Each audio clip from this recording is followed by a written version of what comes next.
little editing note here. It seems that either I had a misunderstanding or just was like given bad information, but one way or the other, I thought that what was happening with the ending of this game was that it was getting blocked by Square, which is a thing they have done with some games before, but in this case, it seems to me that the problem is actually the music during part of the ending and part of the credits that is performed by Japanese band Superfly, because that got VOD muted, even on Twitch. I saw the ending on Twitch years ago, but things were more lax then than they are now. I think record labels have cracked down on Twitch, so they had to kind of step up their game on what they block and everything. So I did luck out in that it was only getting VOD muted when I tried to make a highlight, but the temporary, it doesn't stay up forever, but the temporary stream recording did not get the audio muted, so I was able to salvage the audio that way. Obviously, I can't post it on either Twitch or YouTube, but I have it, and that means that I have the commentary that I made during those couple of minutes. So what I'm gonna do is, during the part of the ending where the music is playing, I'm gonna just mute, unmute the audio so that you can hear the dialogue, and then once that scene is over and it's the credits, I'm gonna leave the rest of that song muted. I am gonna be muting my commentary in the process, but because I have the commentary, I recreated it. I tried to get it, as close as I could, basically just set it again in a new recording, and I'll put that in editing so it's, close enough, and I'll just play some music from the game instead of the DMCA song. That's how I'm gonna deal with that whole thing.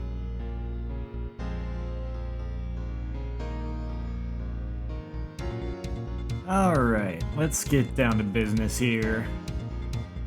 I gotta say, I was actually enjoying this game during the first two streams, and I feel like it was a game at that point where I would have felt like, I would have wanted to replay it sometime.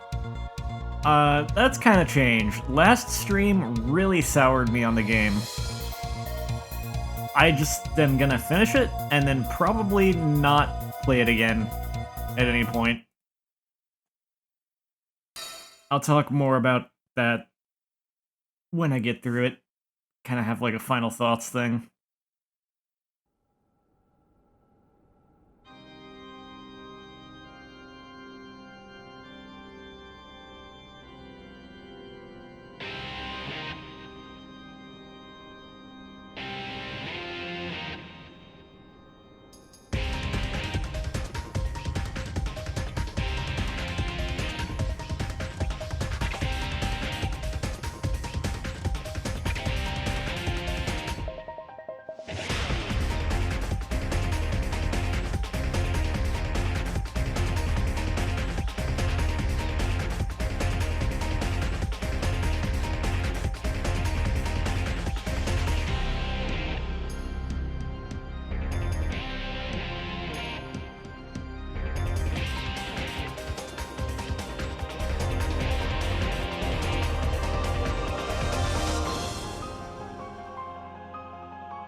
It's really a shame. I feel like this game had some genuine potential.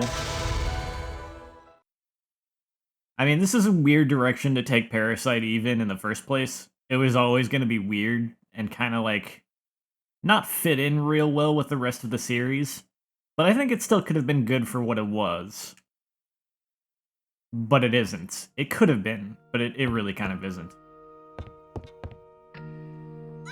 Oh yeah, so about that shower scene I got at the end of the last stream, I did a little reading about that, and apparently I could have gotten that as early as episode 2. If you beat, like, it's the way it works is like if you get through episode 1, I think it was episode 2 is the soonest you could get it. I think. It's like if you beat episode 1, achieving certain feats, and then you go to the showers, when you examine the shower, you'd get the scene. That was where, like, I would examine the shower, and I would say, like, oh, I didn't defeat all the slackers, or oh, I didn't defeat all the wads, or whatever. So I guess, in this case, I had achieved the feat I needed to achieve on episode 4, therefore here on episode 5, I got the shower scene. And, you have to specifically do it on your first go-through. Like, this game has the whole, you know, case training thing. You can replay an episode and whatever to get, like, a better rank, better score, maybe experience points, whatever. And you can achieve feats. I think you can achieve feats that way, I think. But it doesn't count for the shower scene, like, you actually have to do it on your first go-through. I would imagine New Game Plus lets you get it that way too, you know, if you're really concerned with such things. Otherwise, there's a really weird thing this game has with that, where you can unlock an FMV, you know, cutscene player, and apparently you unlock the shower scene in the cutscene viewer if you finish the game 50 times. Why? And also, on the note of why, if you view the shower scene 10 times in the cutscene viewer, you then unlock a new view type. You might recall that behind kind of keeps you zoomed in a bit and honestly focuses a little bit on Aya's behind. The new view type you get, basically it's just like the behind view type, except even more zoomed in on her butt. Just like an even closer view of it. Cool. Why did they do that? Why is this stuff in the game? Let's read some lore. The capture of North Shallows Tower. Having determined that Kyle Madigan, now hiding out in North Shallows Tower, was their ultimate target, the Coalition forces rallied their remaining troops and began their assault. The troops focused their efforts on attacking their target, turning the tide of battle and successfully destroying the Babel. The main Babel remained, however, and the strategy ended in failure. Afterward, the Babel attached to North Shallows Tower absorbed the other Babels to become a Grand Babel. The US government received word of the failed mission and followed the plan to the letter by proceeding with a tactical nuclear strike, but even this final desperate attempt on the Grand Babel was incapable of putting even the smallest dent in the monstrous entity. Present day, Babel-stricken regions, 193 countries worldwide, estimated number of twisted, approximately 335.5 million. Isn't that the same as the last episode? Yeah, why is it highlighted in red? Whatever. CTI members. Is this even going to be any different? Aya has testified to making contact with her former fiancé, Kyle Madigan, during the North Shallows Tower mission and recovering the majority of her memories. In 2000, when Aya was a secret operative with the FBI, she crossed paths with government agent Kyle Madigan on one of her missions. Yeah, we remember this game. I streamed it not long ago. She became engaged to Kyle in 2008. The two of them lived together with her younger sister, Eve Brea. Okay, that's like new information that we could kind of surmise it, but now it's being told to us outright. Their wedding ceremony was held at Manhattan's St. Thomas Cathedral on Christmas Eve 2 years later. Christmas Eve is just a really cursed-ass day in this universe, isn't it? Also, you know, it sucks, like, this music, right now, it's a remix of a piece of Remain from the first game. I mentioned this before. You know, when you're on the boat, before the ultimate being fight, the calm before the storm, blah blah. This should be... It's appropriate for what's going on in the story, too. Like, this starts playing on episode 4, and essentially, it's kind of like... It's the point in the story where, oh, everything's just gone to shit. So this theme for, like, your base fits, but it just doesn't hit the way it should, because... I mean, I said I was going to talk about this later, but yeah, basically just, like... I don't know. The story is... It sucks, because I was actually enjoying how the story was being told for the first couple of episodes. The cracks started to show a little bit at the end of the second episode, but I was still enjoying it.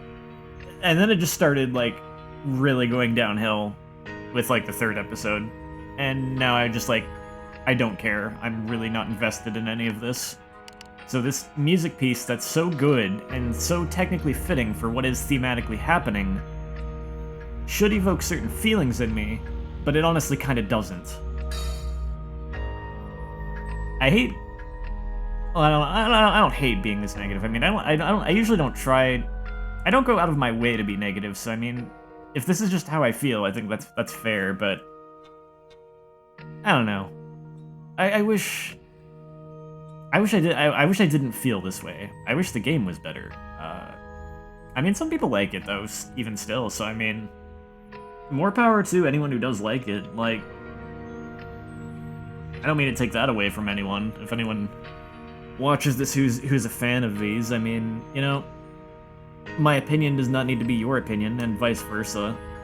I don't have, like, I always think it's weird when people kind of belittle people for, almost like belittle people for liking something that, oh, this game sucks, you have terrible taste. Like, no, we have a difference of opinion. Who cares? It's media. I think being able to enjoy things is good. I don't see it as a bad thing if someone can enjoy something that I can't. I wish I enjoyed this more than I do, but yeah, I have some major problems with it. Which I'll kind of elaborate on more probably when we're done. I've kind of gotten into it just a little bit already, but yeah. I'll go into my thoughts and my reasons for how I feel later. We read all this before. Okay. Cray had intended to destroy his Delta Force team during 2012's Operation Red Fog. He turned into a Twisted and was fatally shot by Aya Brea. Yeah, like... Wait. Does that happen in episode 3?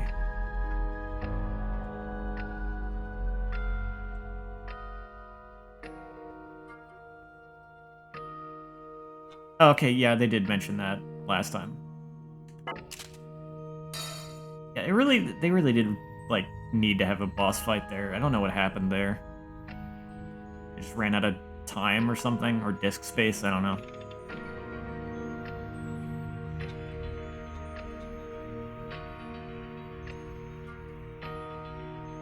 He became the subject of research into Mutant Twisted, along with Gabriel Monsini and Emily Jefferson.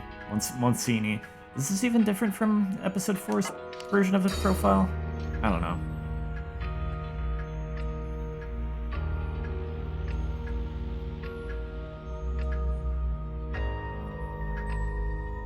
Was this there before?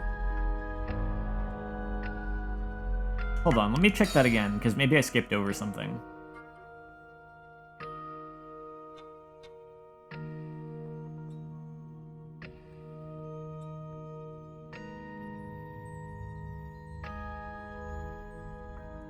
I don't know.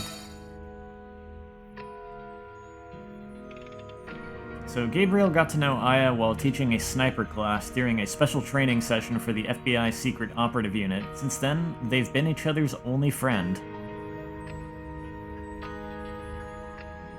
Oh yeah, like post Aya losing her memories. Does she really not like? She didn't really. She didn't consider like her and Cray weren't really friends. I guess. I guess. I mean, I guess they had more of a teacher-student relationship, whereas Gabriel and her had like legitimate friendship.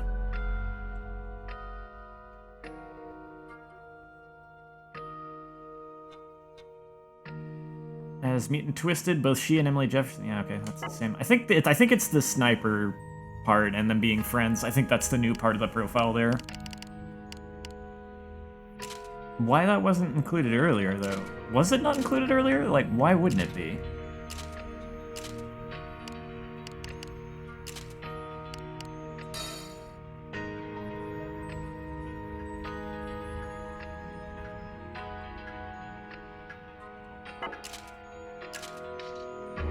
Why wasn't it mentioned earlier? I can't think of any reason why that... Yeah, what? Why wasn't it mentioned before? That's weird.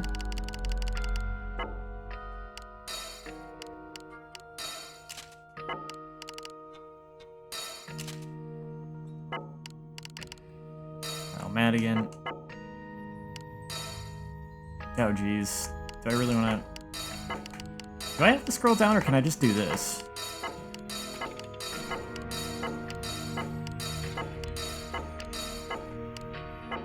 Oh, that's good enough. Okay, that's fine. Spitter. Defensive weapon found scattered across the Babel's exterior wall. Appear to be independent organisms, their grotesque and unsettling forms verging on the crustacean. Before unleashing an attack, their shells part suddenly to reveal a hideous sphere containing a liquid resembling human blood. The sphere expands and bursts, releasing a projectile. Spitters cannot be damaged while their shells are closed. Riveting. Key persons. Kyle Madigan. The man Aya claims to have encountered during the Spanish Harlem incident. Wait. No record of him and his objective is known. Aya's husband worked with and investigated Aya on a mission as a government agent and later became an operative for an unofficial intelligence organization reporting directly to the Secretary of Defense. He became engaged to Aya in 2008. The two of them lived together with her younger sister Eve Brea, who had just graduated college. Their wedding ceremony was held at Manhattan's St. Thomas Cathedral on Christmas Eve 2 years later. Later, something set off his transformation into a high one. Oh, okay, they're just blatantly saying that. Kyle had lost all reason and was being controlled by someone or something when he kidnapped his sister-in-law Eve and took her to the North Shallows Tower. He began to come to his senses after Aya shot him. He took his last breath after leaving behind the cryptic last words, "Eternity is inside of you." Hey Nicholas, no, you haven't missed anything aside me criticizing the game heavily and just reading some lore.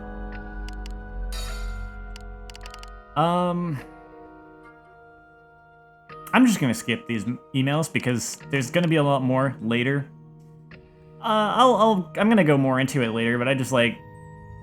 Honestly, I've kind of turned on this game after the last stream. I don't like it. I think it was pretty solid through the first, like, 2 episodes.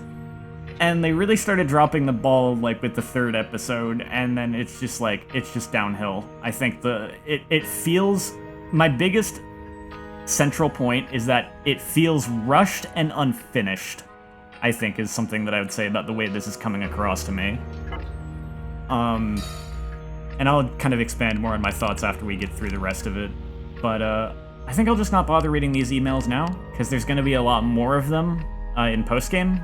So I'll just start with the one I haven't read, number 7, in postgame, as kind of like the epilogue to all this.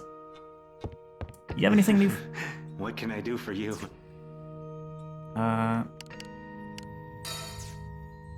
Okay, yeah, this is all new stuff. Oh, this is a lot of stuff. Okay, more lore. I'm going to the Grand Babel. I'm gonna settle things with Hyde. New York has been overrun by the Twisted. The remaining troops are waiting at the Grand Babel, but... But what?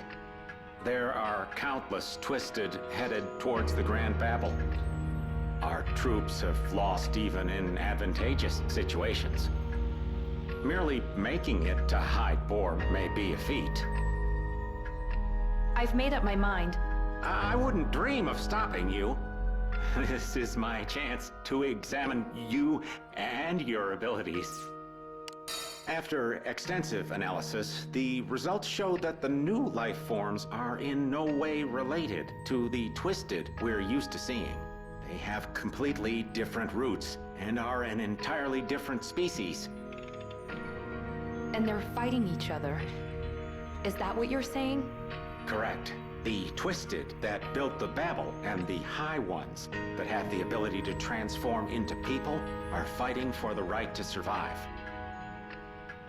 High Boar.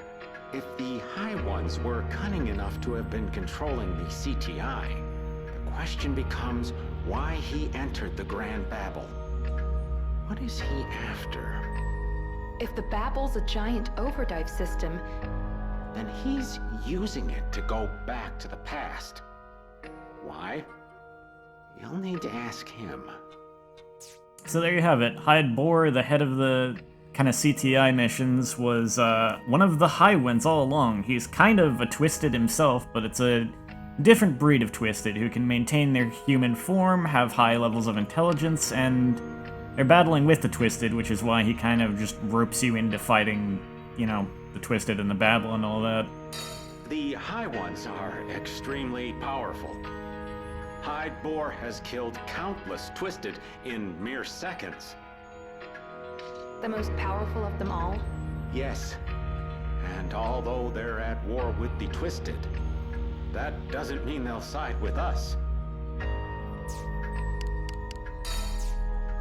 Aya, you've fought against Twisted that resemble humans. Isn't that correct? And every time, the world changed. Those were the High Ones. A new race with incredible powers that even diminish those of the Twisted's queen. They barely resemble the Twisted at all. Do they infect humans? It looks that way. According to your story, Kyle and the others were taken over by the High Ones. They were abducted. What do you mean abducted? People come in contact with something that eats away at their soul. They soon complete their transformation, but until then, it would be impossible to tell them apart from other humans. Like, I feel like the end portion of episode 3 is the biggest evidence of it too, because they just kind of drop on you that Cray lost his wife and child. Never mentioned anywhere. Never foreshadowed at all. Not even in the data logs. And then he's going like, he gets that look on his face, he's going like crazy, just like, you know, the other High Ones do. Like, it's clearly setting up for here's your final boss for the chapter. There's no boss. It just skips to the cutscene of talking to the uncorrupted Cray soul who fades away. Like, what? Where was the fight? You said the Babel is an overdive system. Are you positive? I compared the remains of the previous device with the Babel's structure. Although they differ in parts, the basics are the same. The one responsible for creating the CTI device is. Hyde. But why would the Babel need to be so big? An enormous amount of energy is required for them to go far into the past and remain there for some time. The size of the device required would be proportional to... All right, I get it. But why would the Twisted create such a thing? Instinct, perhaps? After analyzing the DNA of the Twisted, I found evidence that they have the ability to travel back in time. So basically they're a mysterious life form.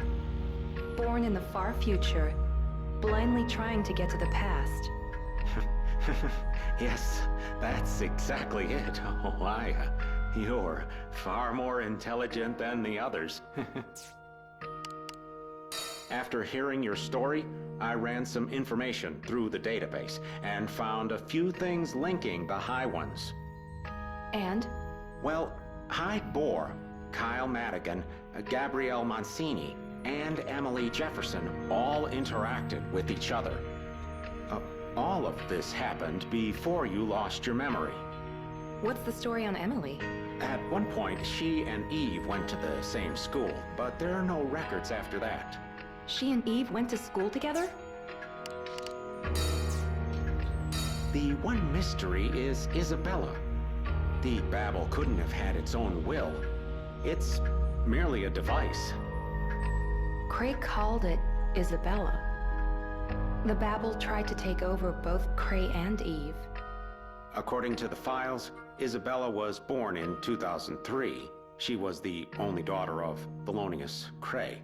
She died in a car accident in 2006. Wait, she was in an accident in 2006? It's strange indeed. The Babel didn't exist back then. But Cray believed that was his daughter. Something doesn't add up. Perhaps the file is incorrect.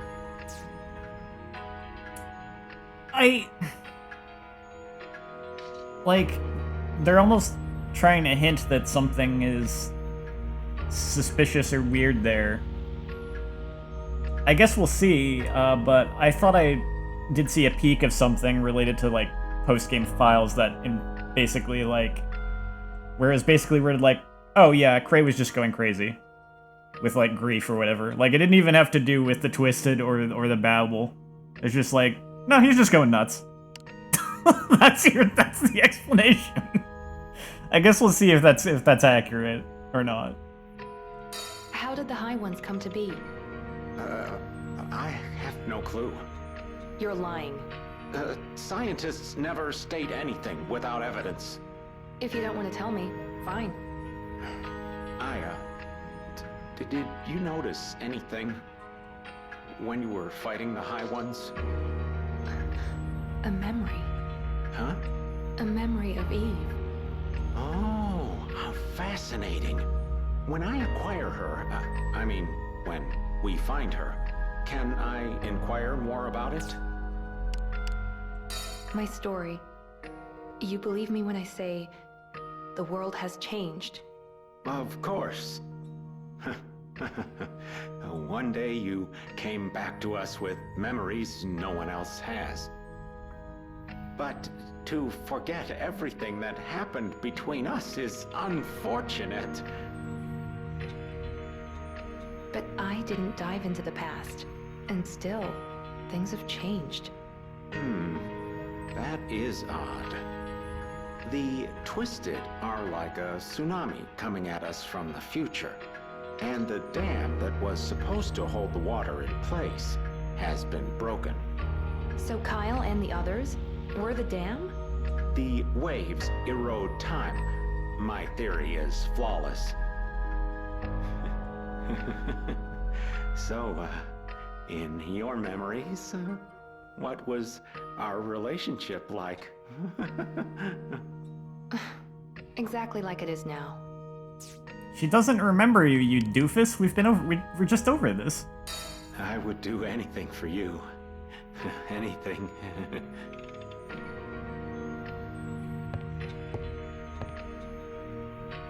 That's enough of the Maida character assassination. Let's, I think I already did everything I wanted to do with all this, so... Yeah, let's just go ahead and start the mission. The Babel's fused to create the Grand Babel, a huge stronghold. Clinging to what little hope remained, the surviving troops moved in on the Twisted's den to bring it down.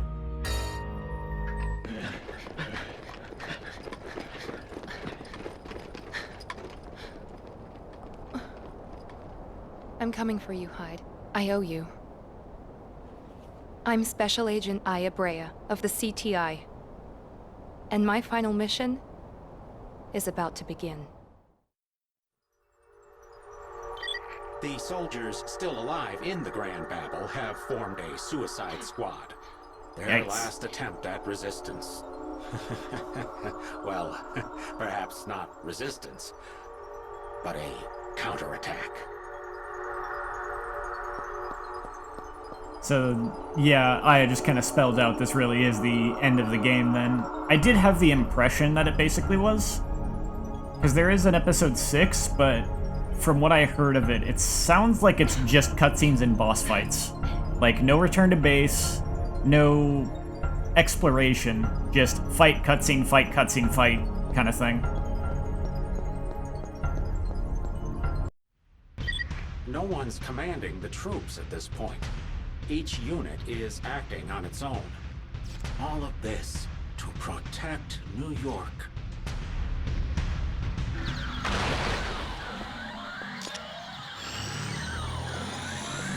Target acquired.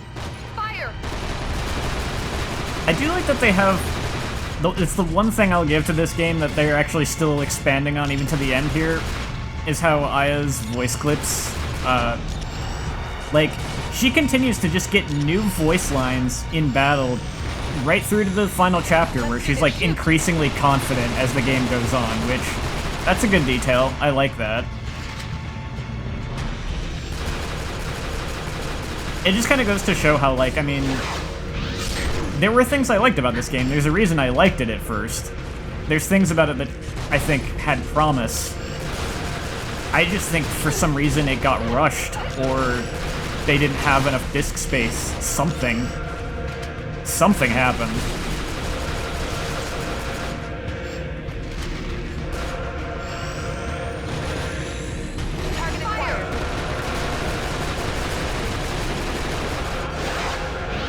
Also, is the game kind of loud here?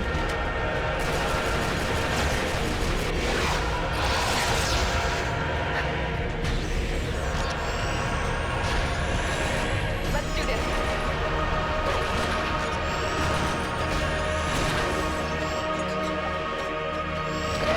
Oops.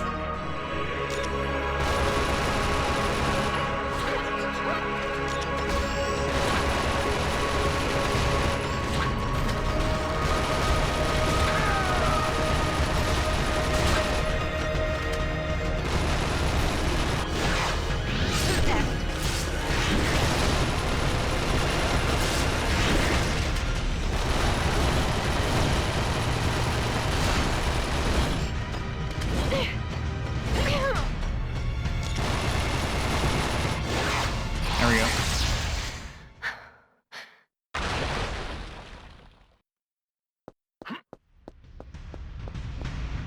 Took kind of a lot of damage there.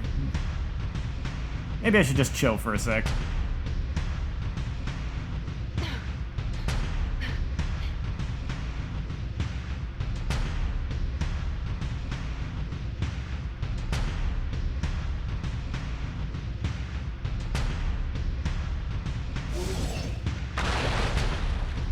It's nice that you get back your HP if you just stand still. High Boar's tracks. It might be hard to believe, Target but acquired.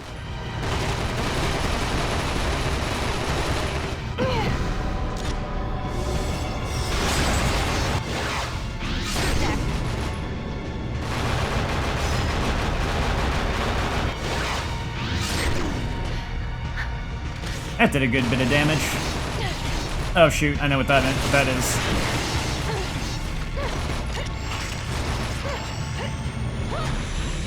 Let's do this.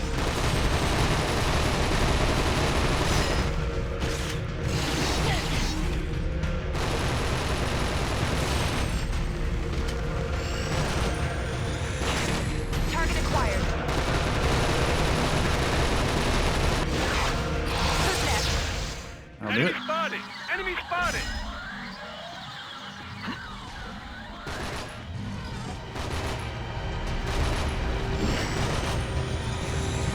Let's do this.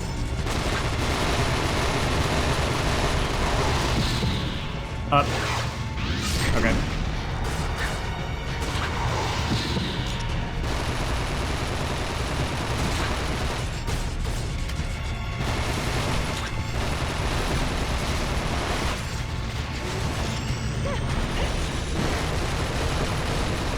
You have a lot of health, friends. I hate when that happens. When I mean to, like, overdive kill and I just dive into a different soldier instead.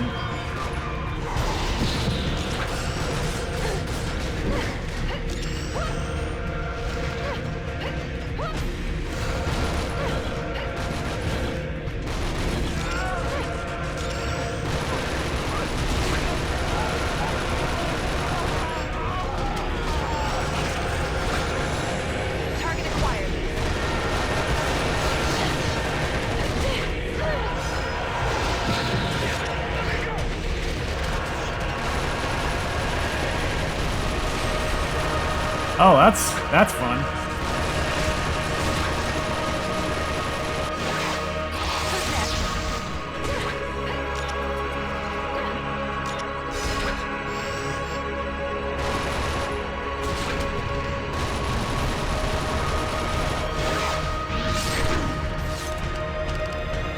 I have a remedy for that.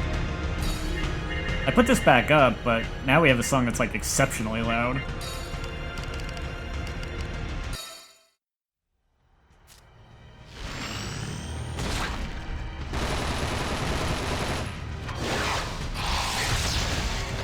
I may have overcompensated. Let's do this.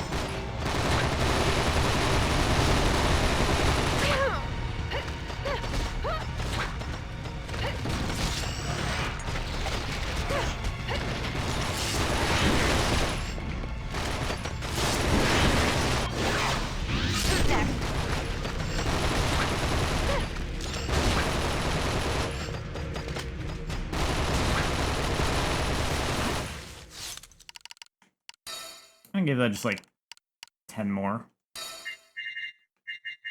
See how that sounds.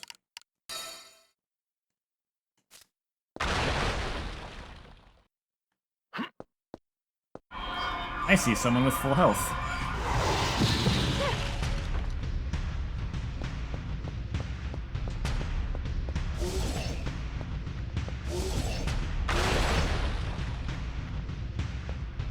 There is an area inside the Babel where energy is gathered. The Doors of Time. That should be where overdrive is possible. If you encounter Twisted heading to the past, following them would be the easiest way to get there.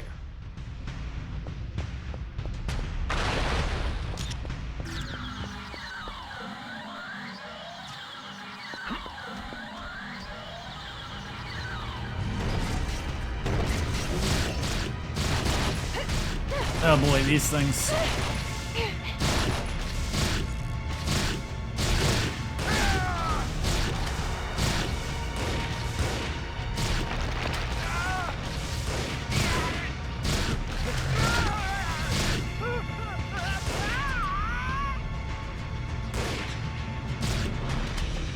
Dang it.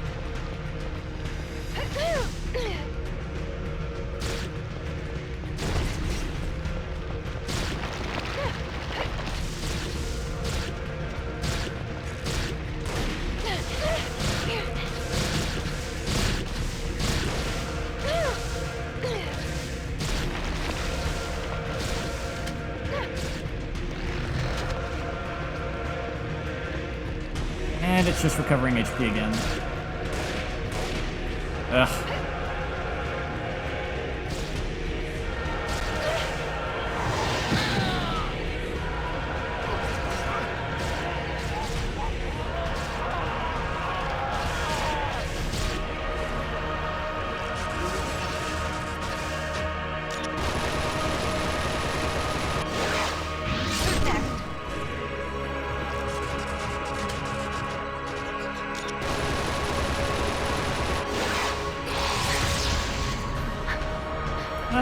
Maybe that's...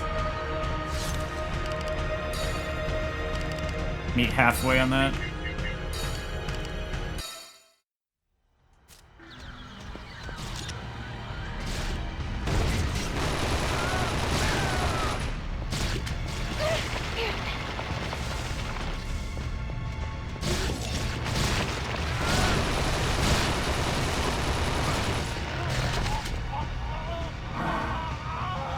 Oh right, they teleport.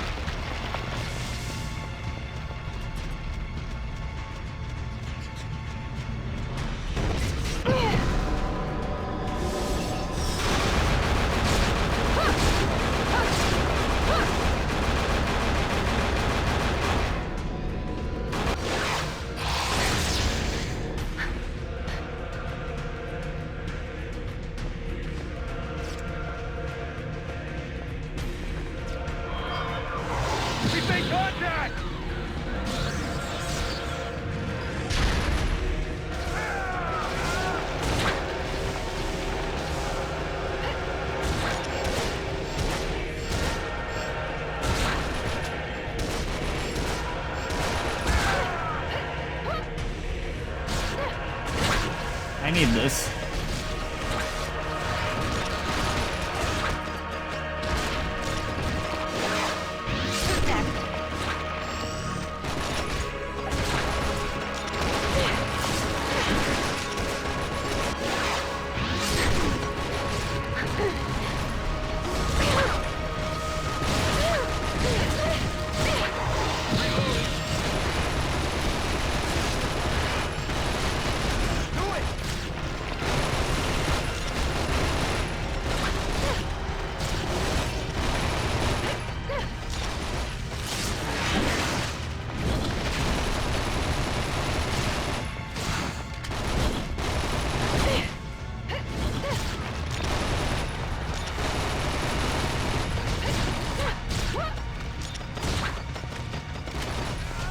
Come on. There we go.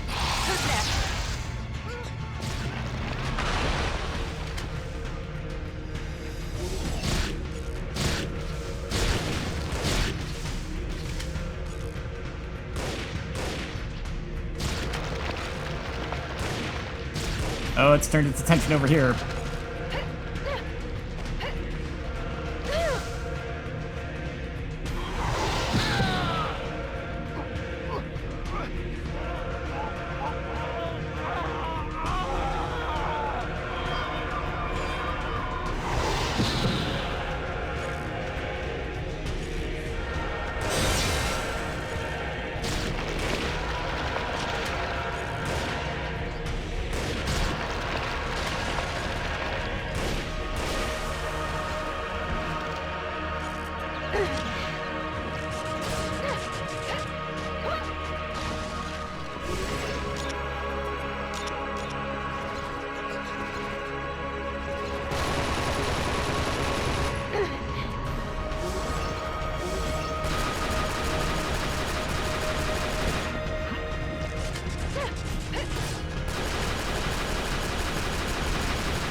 That'll do.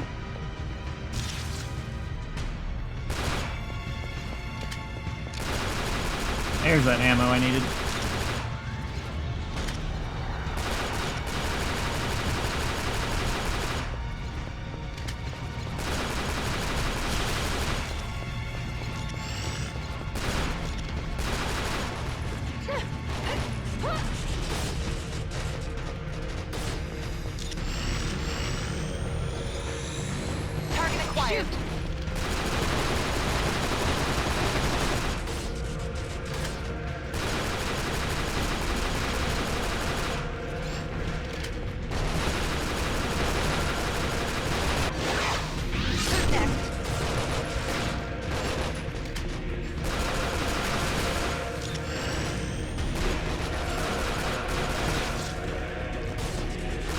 There it is.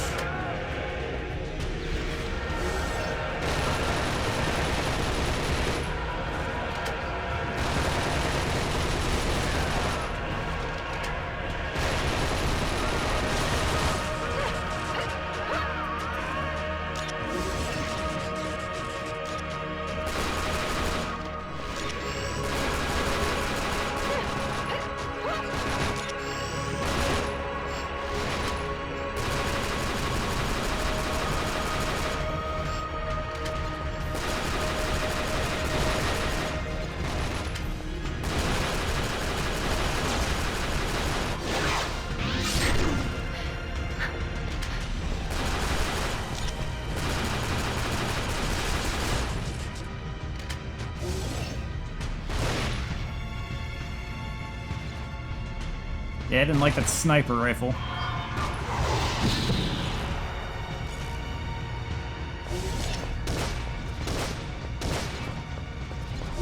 Man, the shotgun sucks.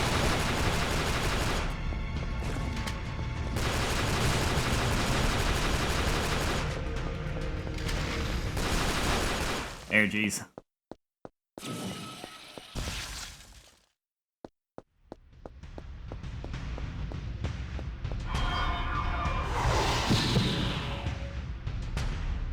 Can I take this guy, or is he stuck over here?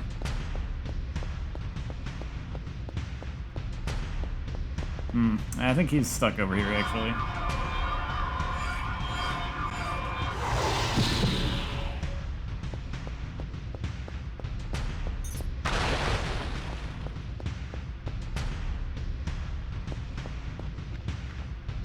How's Team Gamma doing up ahead? They've run into trouble with this new Twisted. I wonder if that's Hyde. One sec.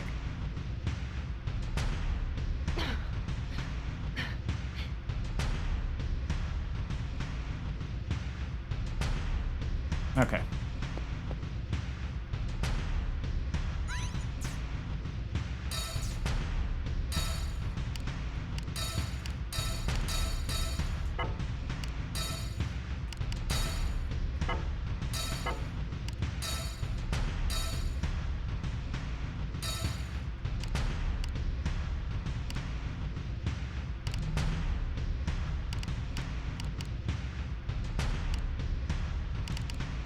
I think I'm just gonna stick with the one I've got.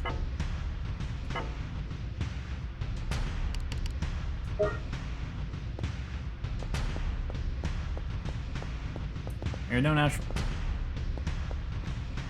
Don't know what that said. That's okay. The Twisted will gather here to venture into the past. Its natural instinct to return to the womb.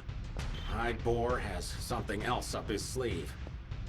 The Grand Babel isn't used to travel hundreds or thousands of years back into the past. It's likely he's returning to several years ago.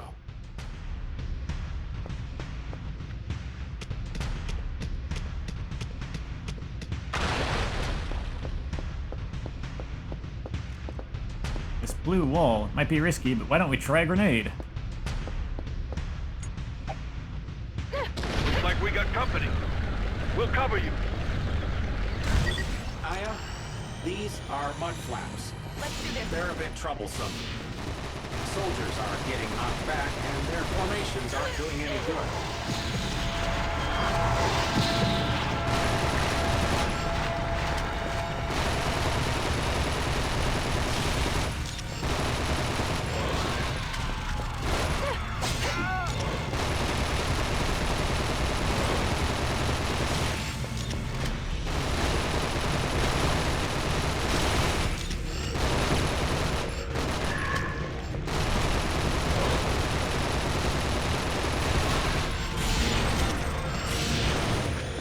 Oh boy, here we go again. Target acquired.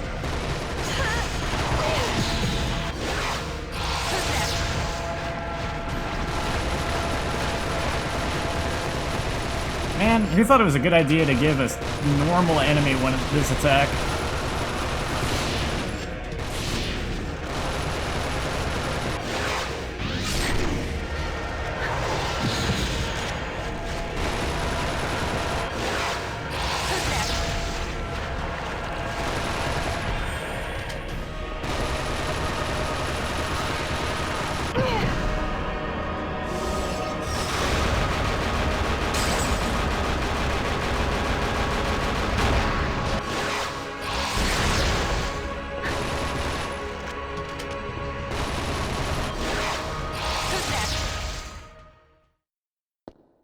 I just realized that the slackers I killed were turned into slackers by the big thing, too. I wonder if I should have just ran by. It seems like it might have let me. He's killing countless Twisted, effortlessly. The High Ones are even more powerful than we expected. He must have been fighting the Twisted through time and space.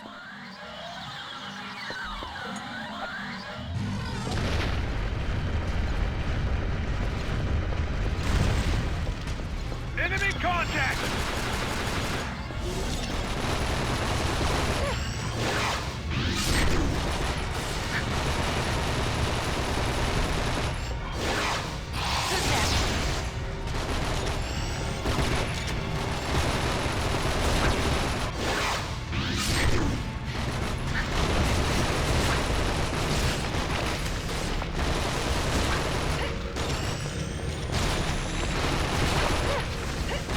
Oh boy, there's a lot of different kinds of enemies around.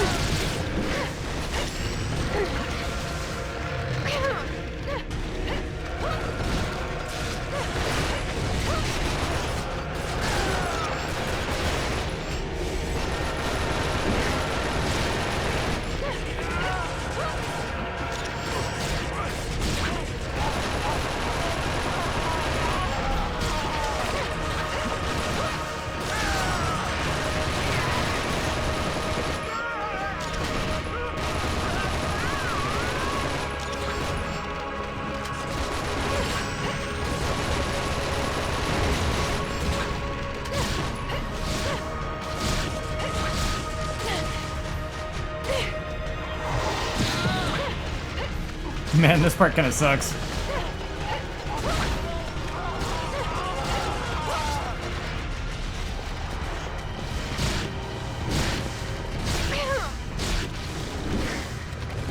That's game over. Oh, right, I have pre-raise. Forgot about that. That's probably not going to do me all that much good, though.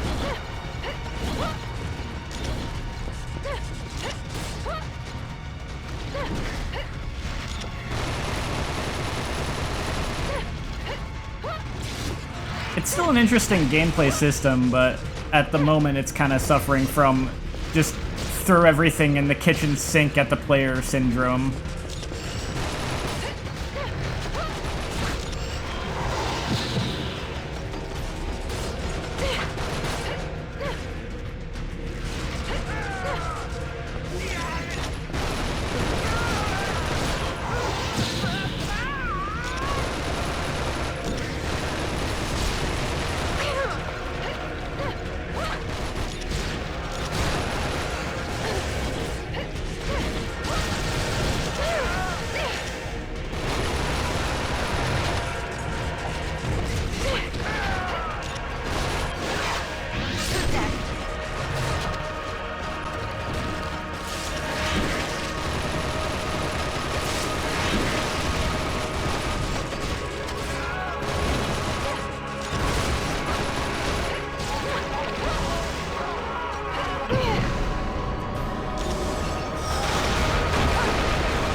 Oh my god.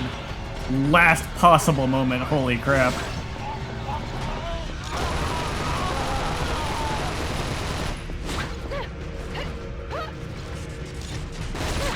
Stop spawning those things.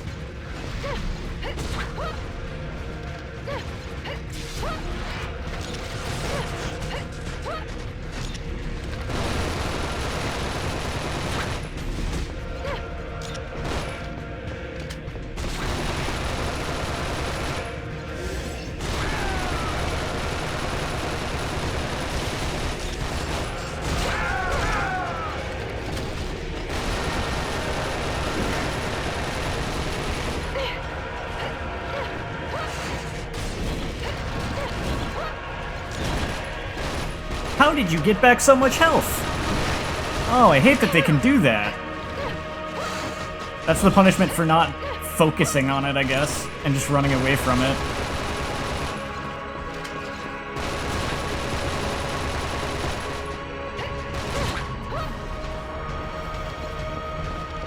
But I mean, come on, it's only throwing like 1,000,000 enemies at me. Most of them having projectile attacks.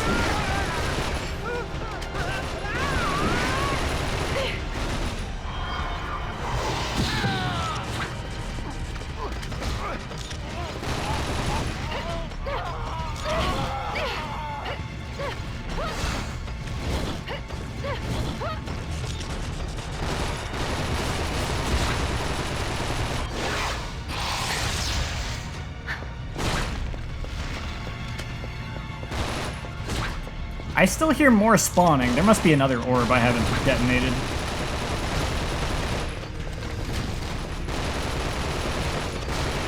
And this thing has just gotten all of its HP back, every last bit of it. That's cool.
What I need to know is, there it is.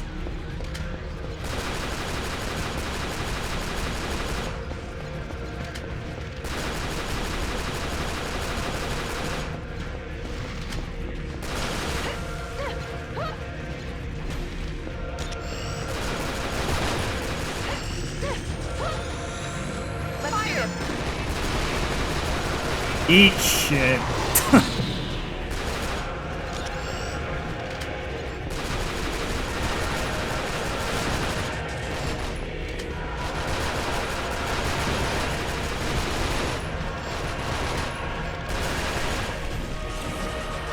I imagine... Oh, there's another one. I imagine if you were just, like, really good at this game and understood how to, you know, position the soldiers better, you might see stuff like that more often, where there's just, like, 4 or 5 soldiers all firing together on the enemy with me. But I don't know. I remember on a past mission, I tried positioning a soldier, and then he just ran off and did his own thing as soon as I wasn't inhabiting him anymore.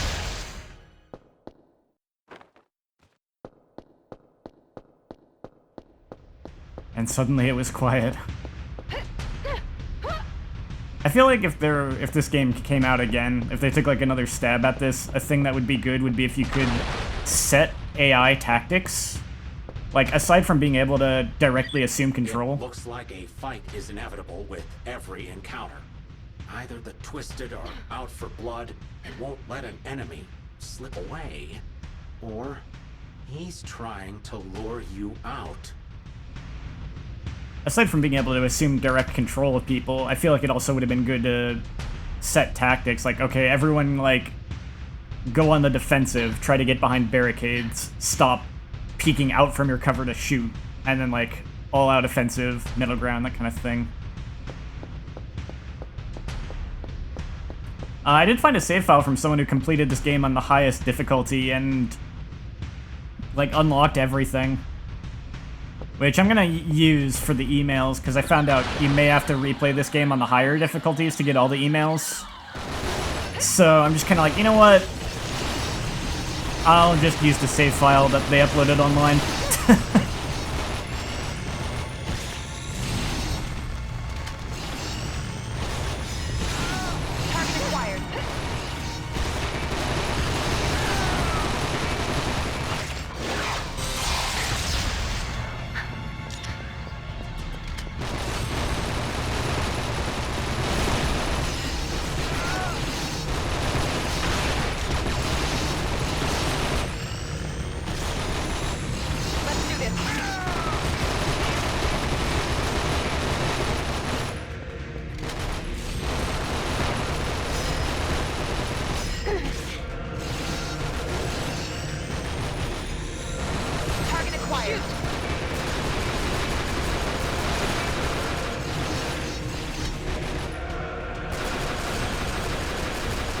If it was just a matter of playing through the game one more time in any whatever way to get like the extra ending scene, which is how that works, the extra scene is just beat the game a second time, that I was willing to do.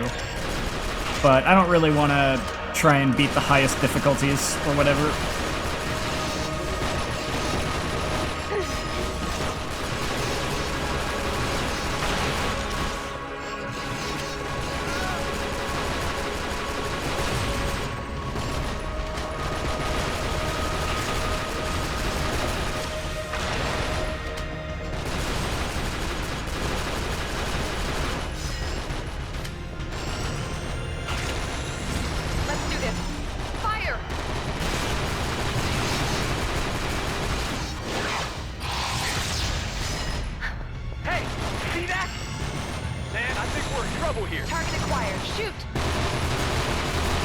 What do they see? Oh.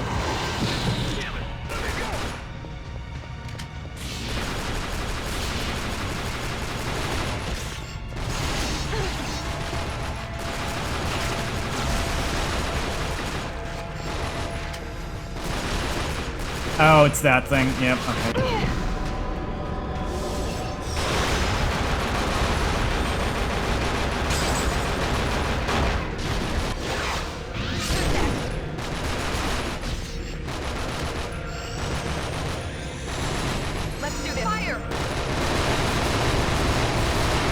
Kill it.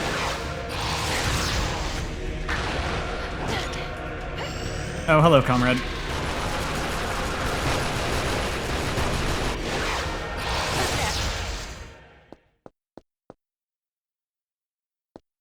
Oh, Kingdom Hearts still does that. They've gone a little easier on it, though, in, like, Kingdom Hearts 3 than in past games. But just in general, it's just, like, a secret ending scene, which would kind of, like, tease a sequel, but it wasn't really, like, important. It was just kind of, like, a cool thing to unlock. And it's, like, on the easiest difficulty, you couldn't do it at all. If you played on the normal difficulty, you'd basically have to 100% the game. And if you played on, like, a higher difficulty, then you could kind of just, like, more or less just go through the story, maybe, like, a couple extra things, and you'd be able to get it.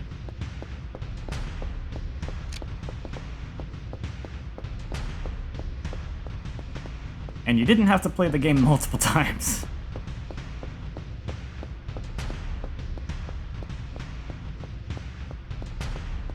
I am glad that in general, like, actual story content being locked behind difficulties is a trend that's gone away, though.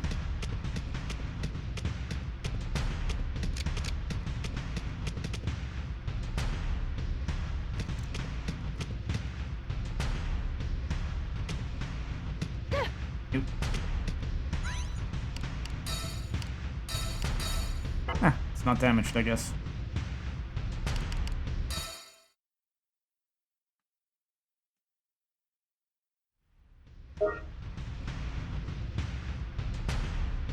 Yeah, that was me. Alan, speaking of that, though, I will say the final mix version of 2 was a bit harsher about all that, because that was a case where, like, I think final mix for 2 ended like a second. They like, the original version of 2 had a secret ending, and then they added a second secret ending for the final mix version, and that one was like, I think you had to, like, really 100% the game on standard mode. On the hard mode, you had to still basically 100% it. And on the very highest difficulty that they added to Final Mix, you still had to do all of the, like, most difficult stuff to the point where if you had done all of that, it probably wouldn't be that much trouble to just go finish 100%ing the game.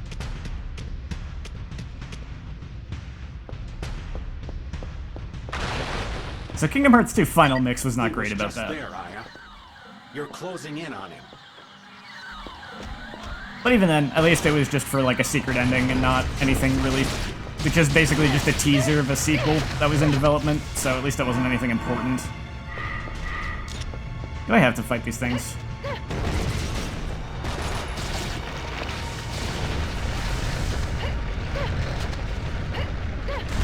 I do not want to.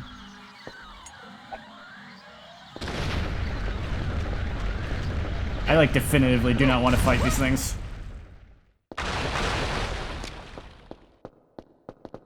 Yeah, I don't think I had to. Maybe just if I didn't have the grenades, maybe I would have had to beat those things to get the wall to lower.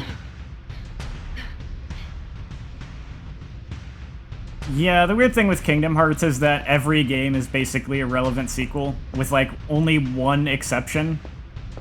So calling it Kingdom Hearts 3 was honestly kind of disingenuous. Front lines made enemy contact. I got your back. I can just imagine the confusion anyone had if they actually skipped all the other games. They'd have just, like, no idea what is going on with a lot of things.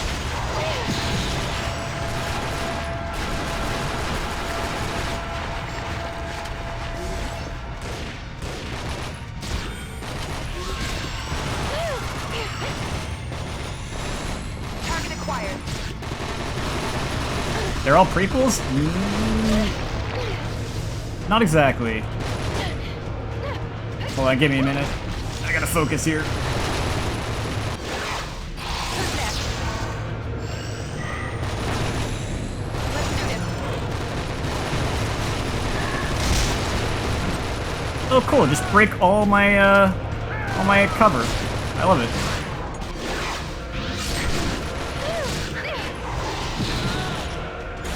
You need to die.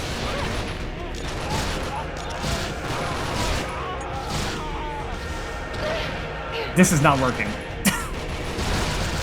You know what? You need to die. You need to die even more than that does.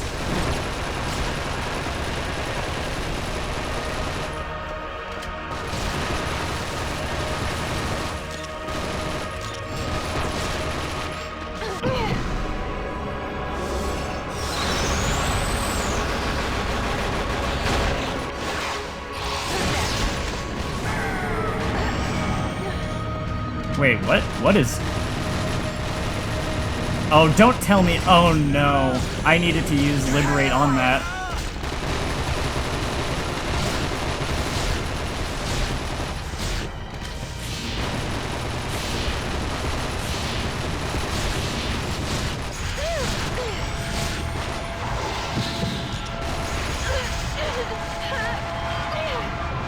Yeah, I screwed up on that. That sucks. Well, not so much I screwed up as I just didn't know it was going to be different than the other one where I actually had to finish it with the Liberate.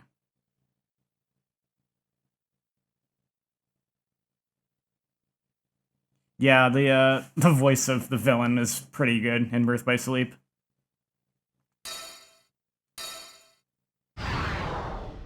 So, like, after the first game came out, they had Chain of Memories come out before 2 even came out. You're closing in on him. And Chain of Memories, of course, took place between 1 and 2. Then yeah, Days starring Roxas also took place between 1 and 2. Well, very technically, it's a weird case where if you want to be, like, really... I don't know. If you want to be really technical about it, Days takes place, before 1, during 1, after 1, and before 2. Just, like, concurrently. I got your back. And Birth by Sleep is the one that's a prequel, yeah. Let's do this. Fire!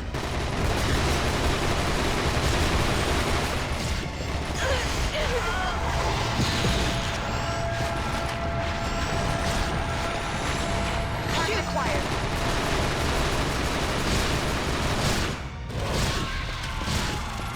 Kingdom Hearts is not the simplest series to follow along with.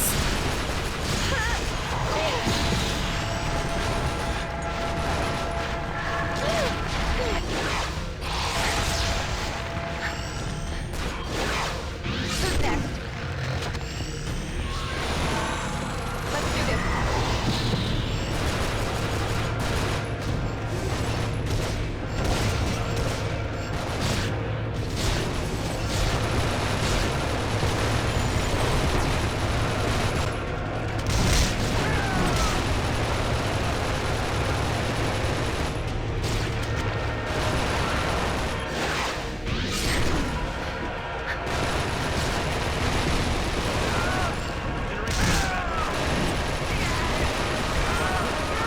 You bastard.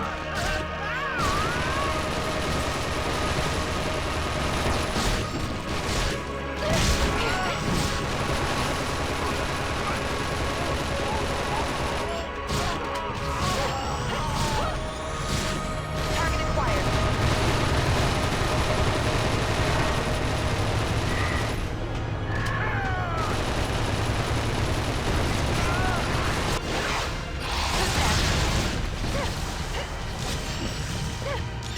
Okay, so that's what it is. You have to kill those stupid things with an overdive kill, otherwise they do that stupid shadow thing, and it sucks.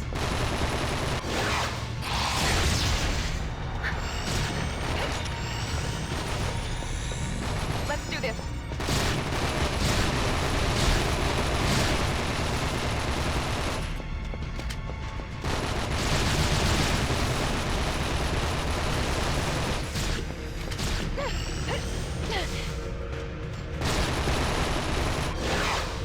Who's next?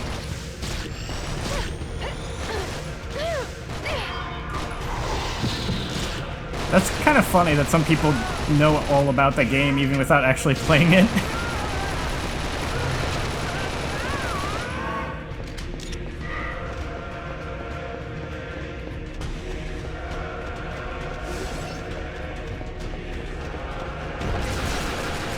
I guess that is one of the things that gives the side games kind of a different flavor, is that you don't really have... I mean, you still have a lot of emphasis on the Disney worlds no matter which game you're playing, but like...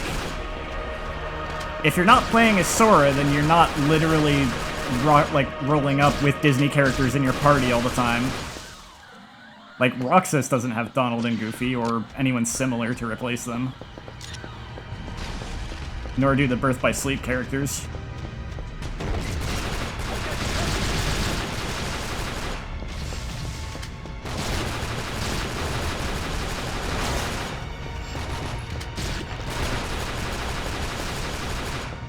Why am I not using this? This has ammo.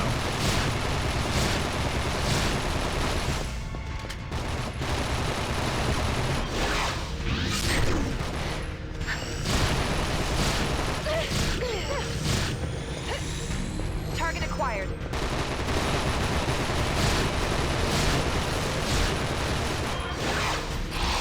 They're helpful in terms of plot on a couple occasions, not so much in gameplay as far as, like, any offensive party member that isn't, like, Riku or something like that is probably not all that helpful generally. Donald can actually be helpful because he can heal you.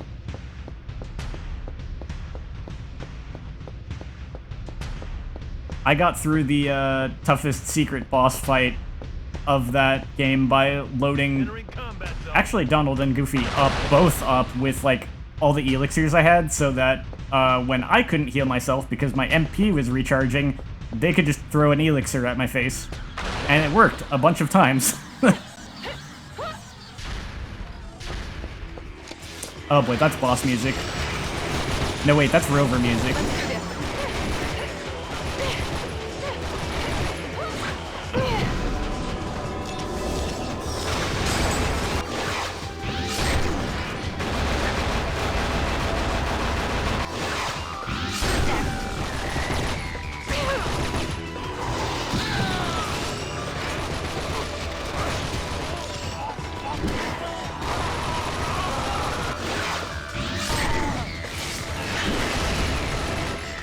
I see we're just gonna have a lot of enemies spawn here. Oh, there it is. There's the Rover. Oh, God. Oh, no, it's not. It's just one of those.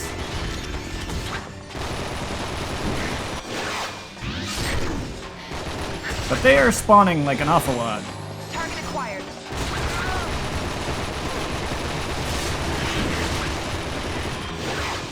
Who's next?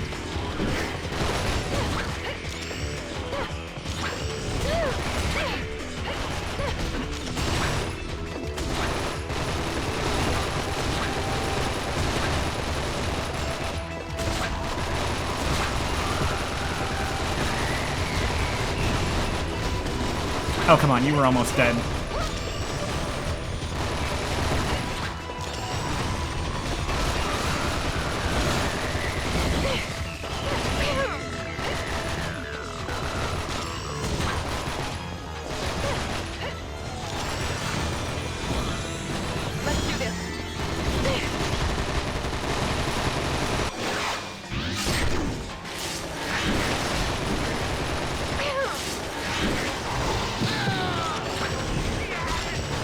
are these just gonna keep spawning infinitely?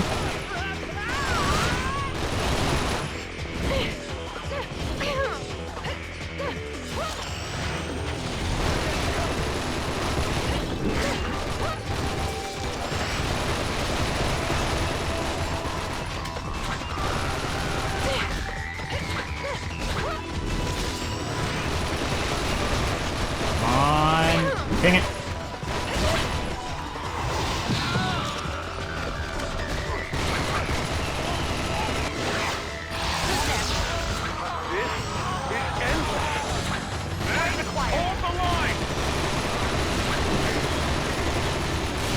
Oh god, now one of those two? Really? Oh boy.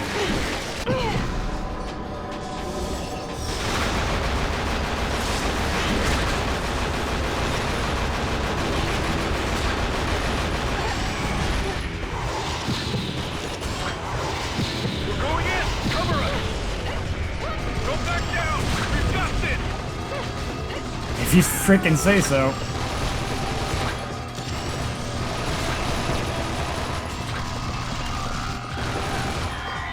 Here we go. No, no, no, no. I want to be in that. Thank you.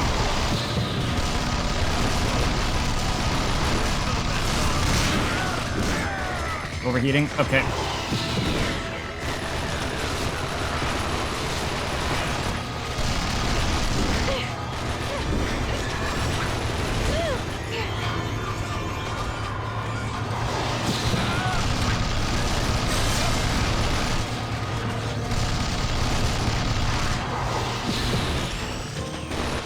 Finish it with overdrive kills so it doesn't become a problem.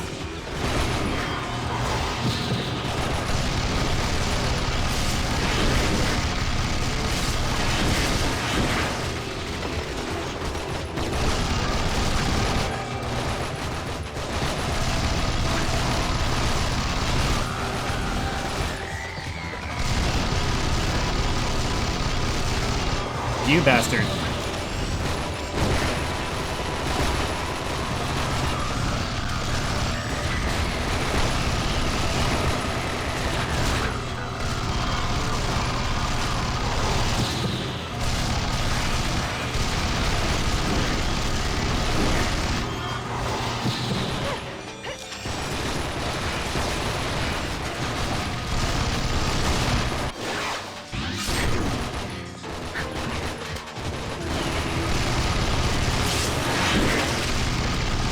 I didn't like that sound.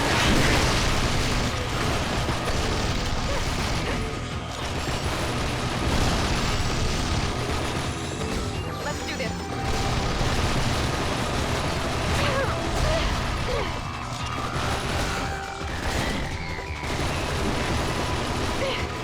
Come on.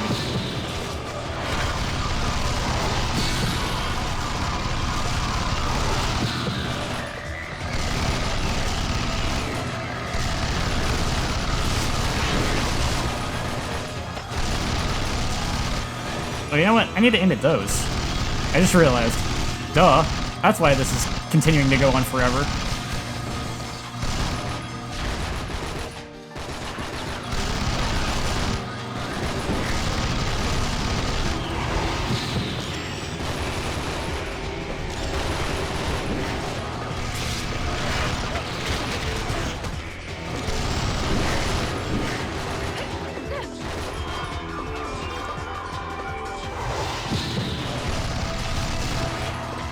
Okay, this will make it a little easier to get that one.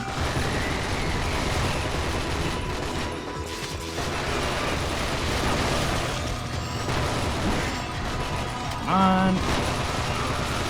Yes. The time-space distortion is just getting bigger. The void of time and space is approaching.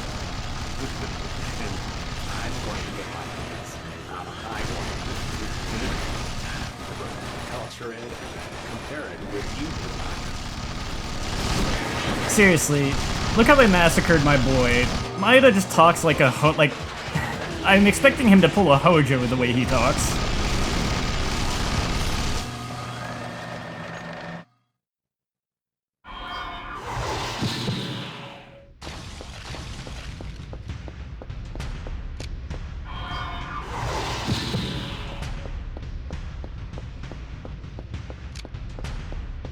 Oh, there were 2 ammo recharges. That's fine.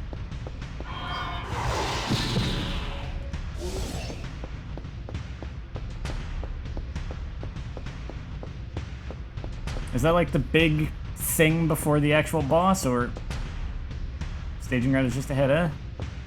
Wonder how many survivors there are. We'll just keep fighting using whoever's left. Yeah. Yep.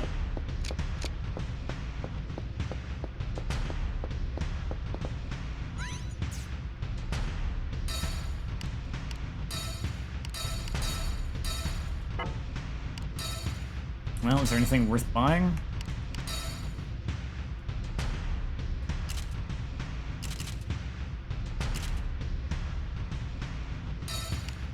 Yeah.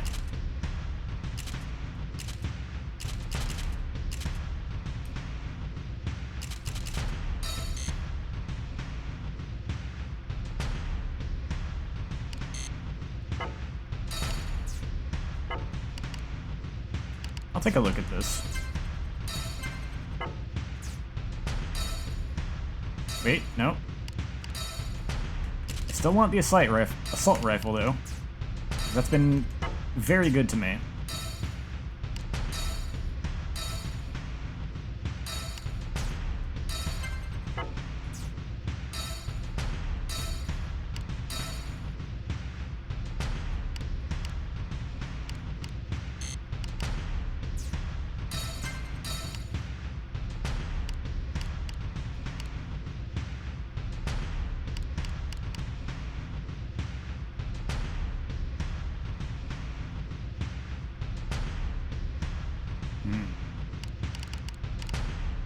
Yeah, alright. I'll try that out. It's not much ammo, but what have I got to lose?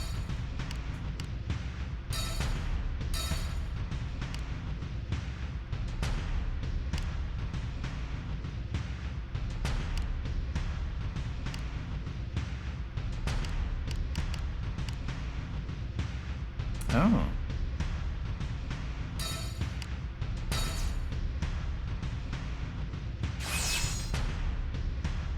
I'll take it.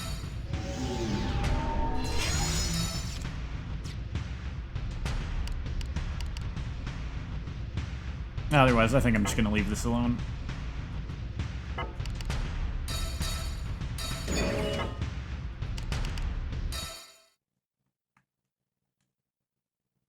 Kinda sounds like we're gearing up for the end here, but let's see.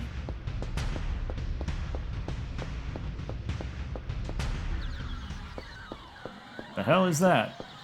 This can't be good. Oh no, that's not good. That music's a bad sign. Yep, that's bad.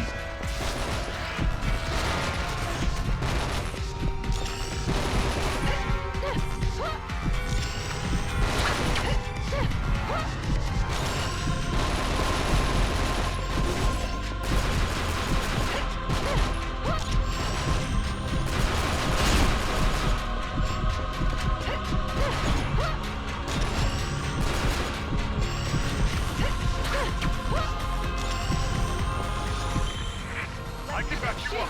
I know how to work the cannon. It's a new weapon. Dive into the soldier with the cannon. You've lucked out again. Aya, you can use the laser weapon. The Berserker. This is the only weapon that can penetrate the Reaper's hard outer shell. With this, you can destroy this beast. Let me distract it, because it's right near the laser guy right now, and that's kind of a problem.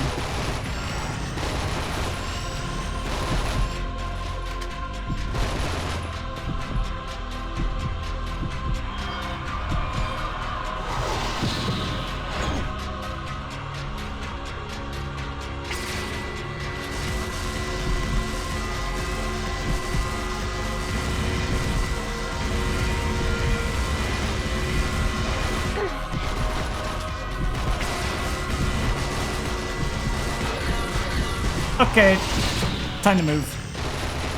I'm over here now. Please don't kill that guy. Please.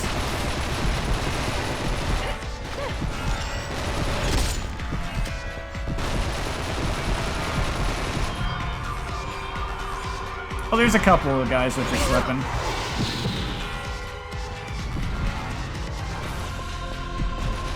That's good. A blood barrier? Who else has one? You do.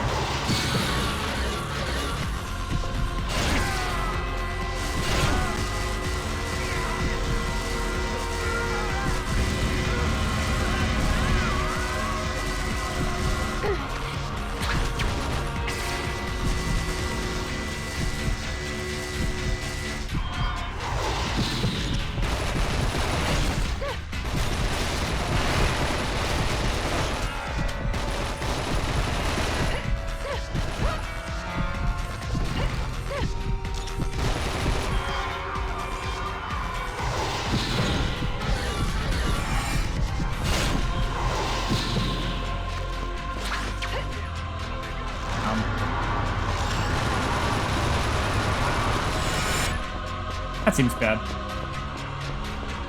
I think he just kind of... That guy's... Yeah, that guy's toast. You just freaking cast Banish on that guy. Oh, and this one's out of ammo. Anyone else? No. That could be a problem.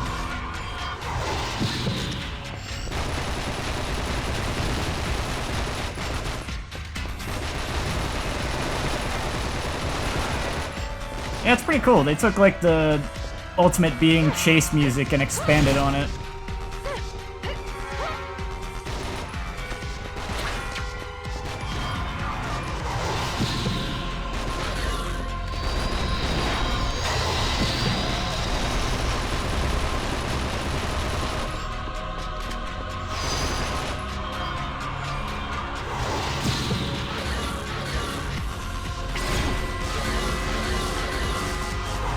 Curses.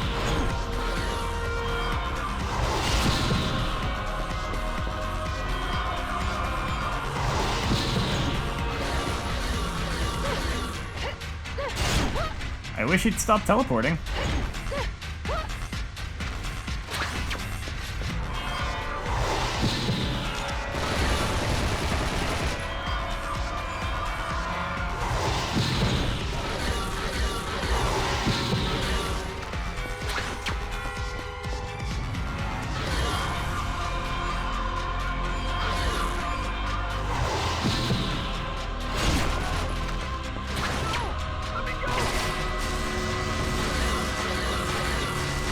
Like, there's not much I can do if he's gonna just keep teleporting immediately to the guy with the laser.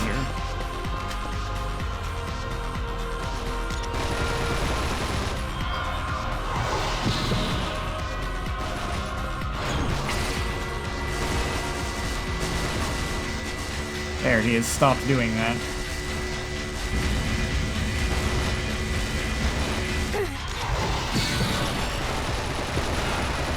Over here.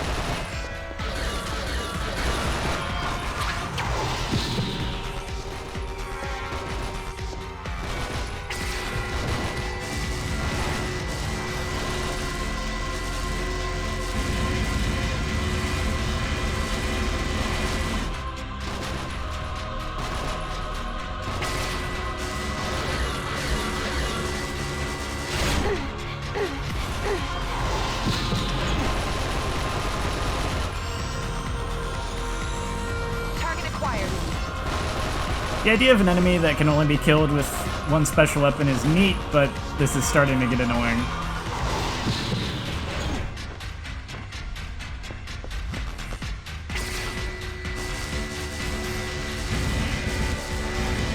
I think the laser should have done a little more damage.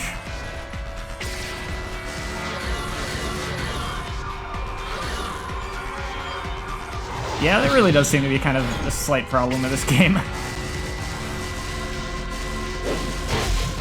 Even when it was good.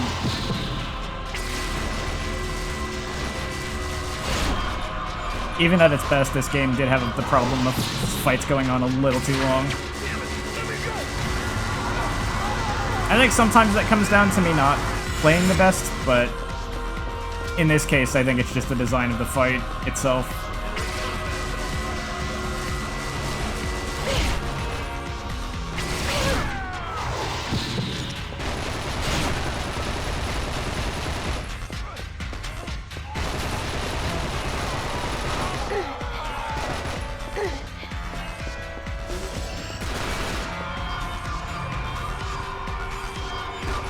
Oh boy, now I just have to wait for someone else with a laser to spawn. Oh wait, no. Okay. No, yeah, that is what's happening. Oh no, wait, it's because okay.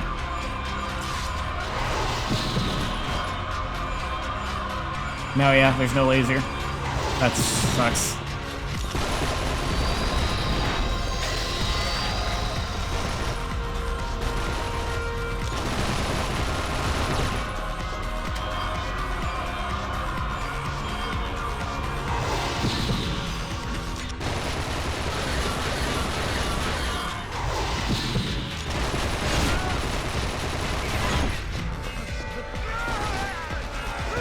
I don't suppose Liberate is effective.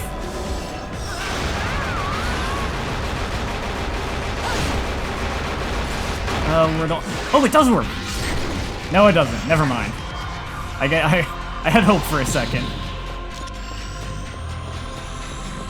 Let's do this.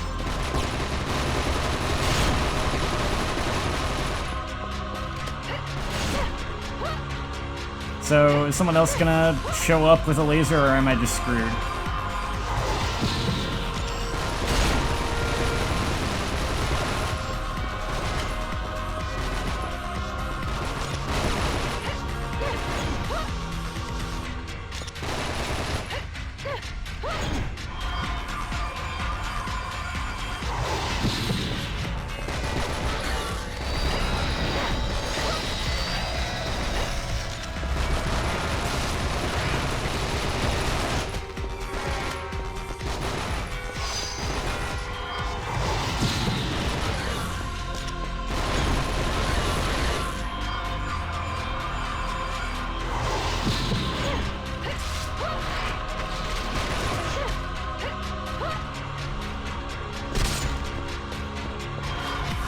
New person.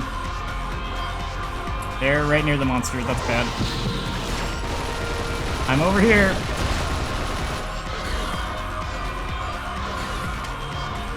Okay.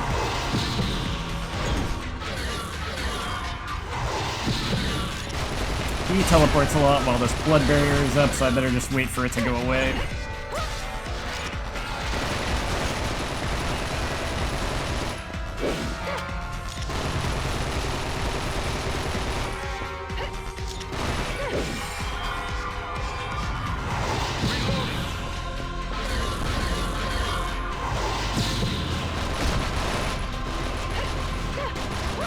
Come this way, if you please.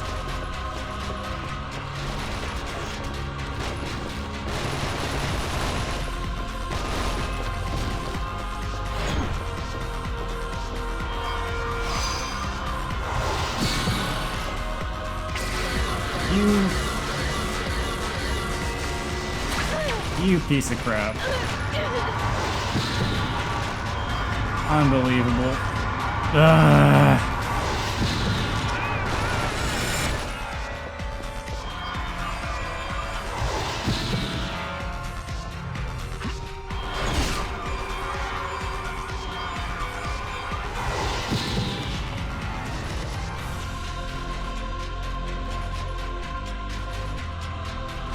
This is a really well-designed and fun fight.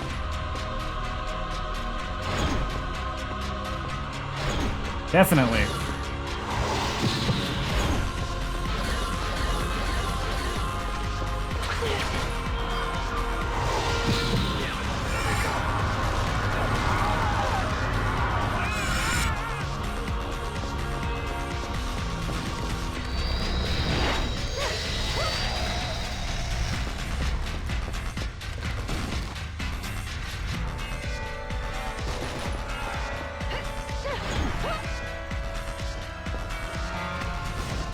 So once again, I'm just stuck waiting for reinforcements because there's nothing I can do with any of the soldiers on the field.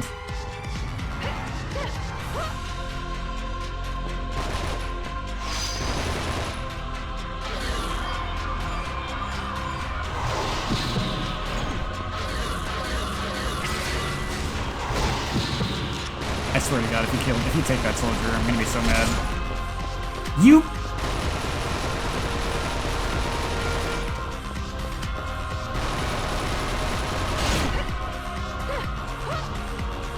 So yeah, I should have listened to my own advice from earlier. Basically, don't attack it while the red barrier is up, because if you do, it'll just immediately teleport to the soldier and kill him.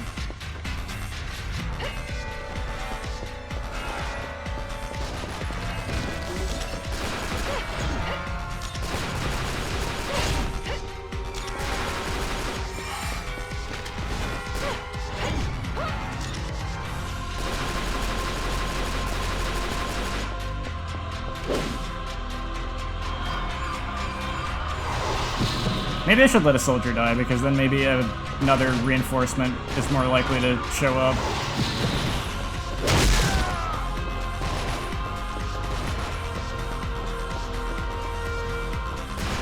Hey look, I'm right here. Free food.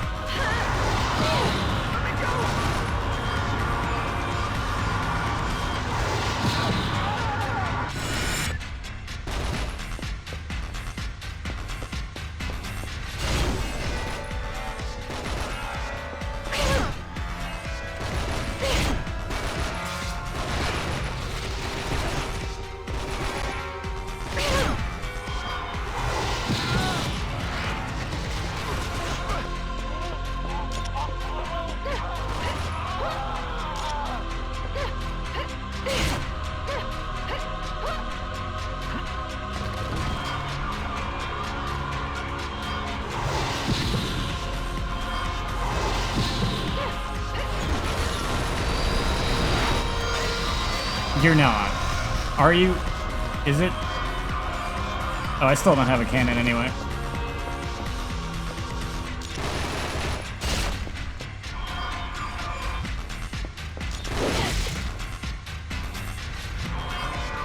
There we go.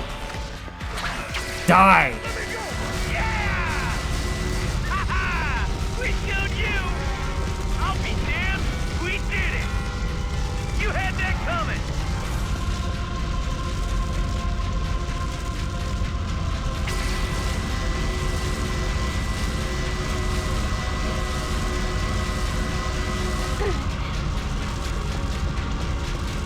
Yeah?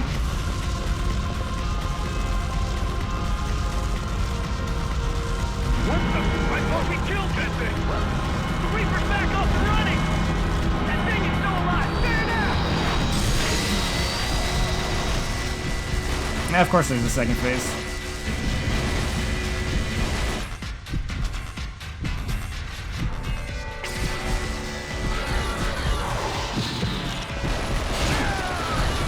Okay, its shell is gone, so now it's vulnerable to other weapons. That's much better.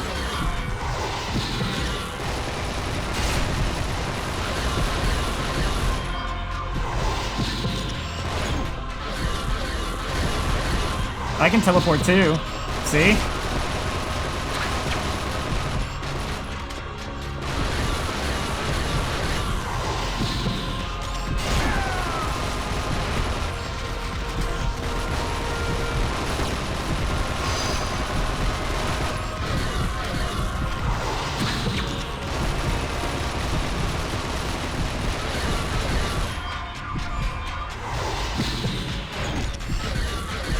I would maybe headcanon that, like, they just kind of feel themselves performing combat feats. Like, they see and feel it all happen, and it's kind of like, it vaguely feels like they're not in control of their own actions, but they kind of are. But they, I don't know. Like, one of those weird things where, like, someone, like, it temporarily doesn't feel real. Temporarily doesn't feel like they're in control of themselves, but they still see and feel it all, and I don't know, one of those weird things.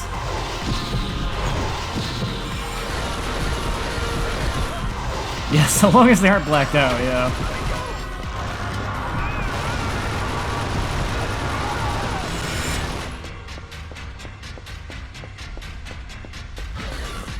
I don't know why I, like, couldn't communicate the words that I was thinking very well.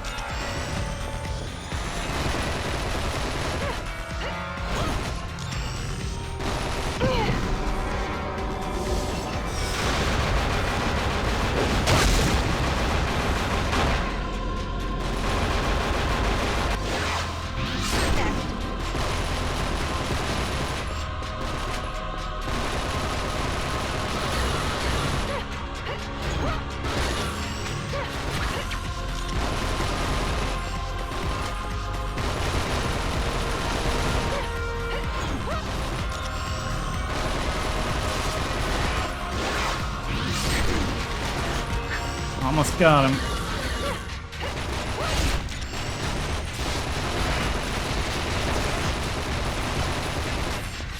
I'm just imagining, like, the dude's like, wow, I didn't know I could roll like that.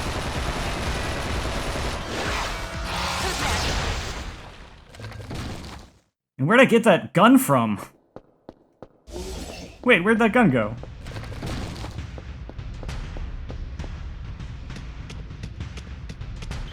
It's almost time. Up ahead is the Babel's core, the area where overdrive is possible. Hyde is there, Aya. It's time to face him. There's no need to thank me. You have been a fascinating subject to analyze. Seriously. Dude's just written like Hojo, almost. Not quite Hojo, but like something close to... Definitely mad scientist kind of thing going on there.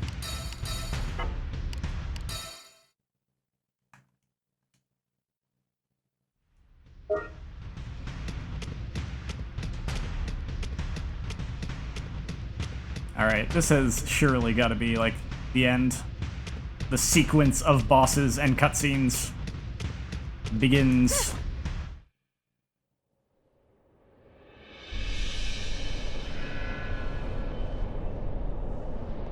I have been trapped in the ring of time. That's a good comparison. The Twisted come from the future, and I destroy them. And eventually I fall. When I do, I wake up at the church on a snowy day, and the cycle repeats itself. Oh, he's been in a time loop. But that, my friend, is about to end.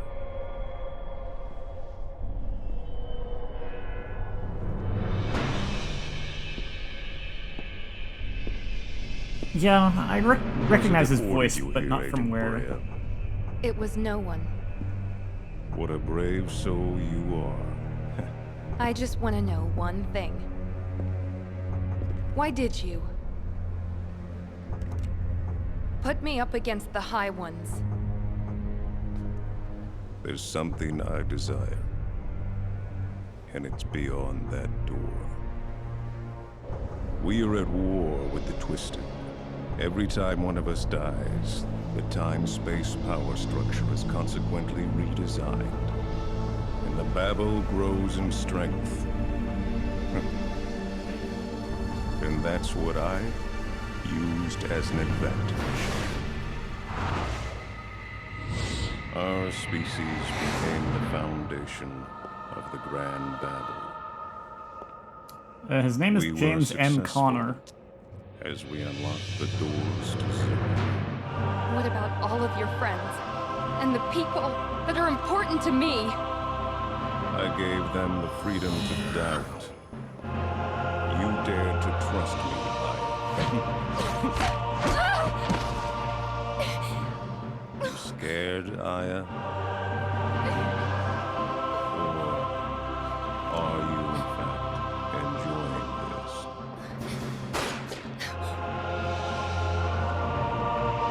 I can handle this. Everyone else did. Then come.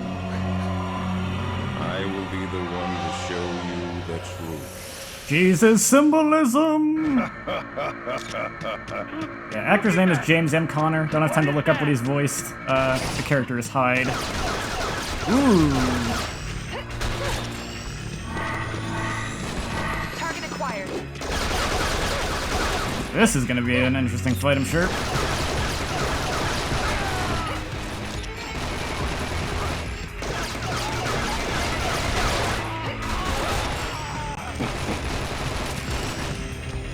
Uh-oh. Let's do this. I like the mic, I like the music.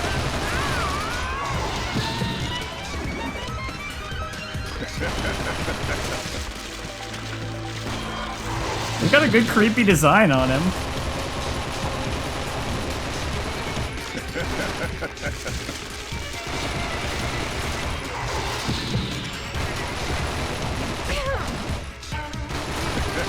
Target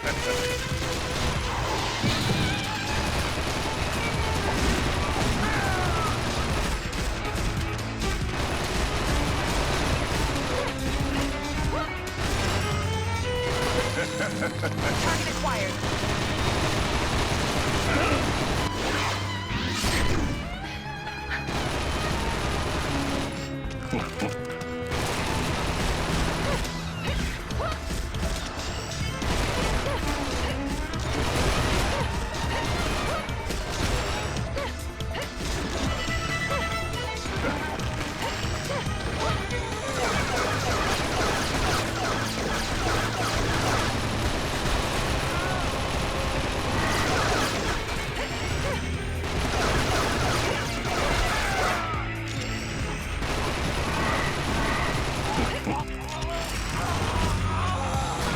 Let's do this. Who's next?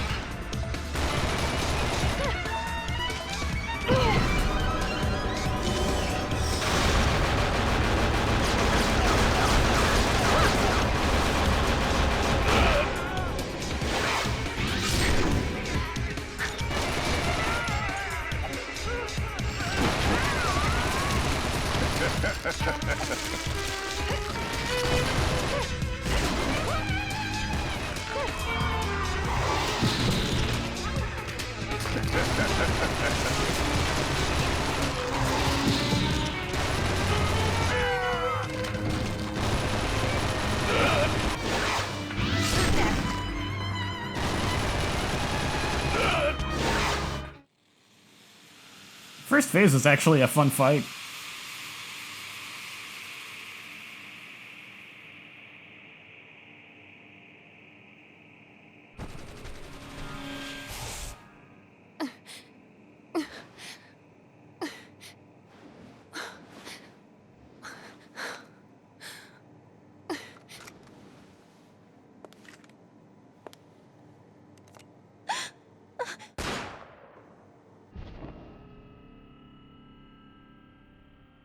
Okay, knowing what I know about that scene, I don't know why that flashback looks the way it does.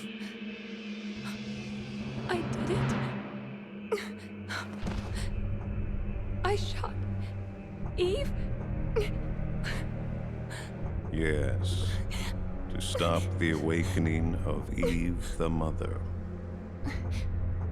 Eve is the mother? We High Ones, we were there. The moment Eve Brea awakened, and the memories from her body were inherited by us fortunate ones.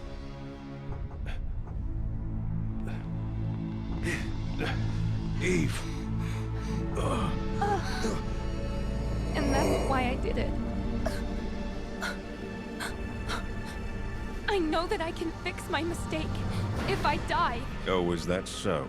Well, your past is what makes you who you are. I'll let you in on a little secret. The ability to overdive is not yours alone, but also shared by others. It is time to go to Eve.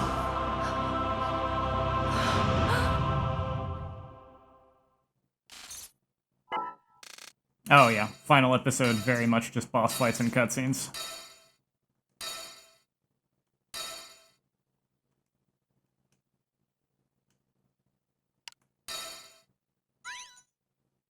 At least they let you do stuff here, but I'm good. Moving across to Time Zero, Agent Aya Brea dove into Hyde's psyche, detonating the whole of her life force in a heated struggle to eliminate him at last.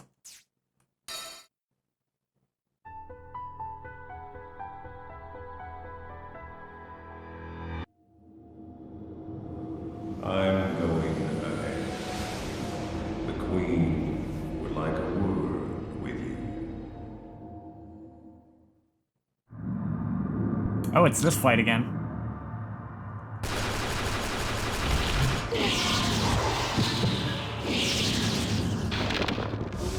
Is this just gonna be literally the same fight?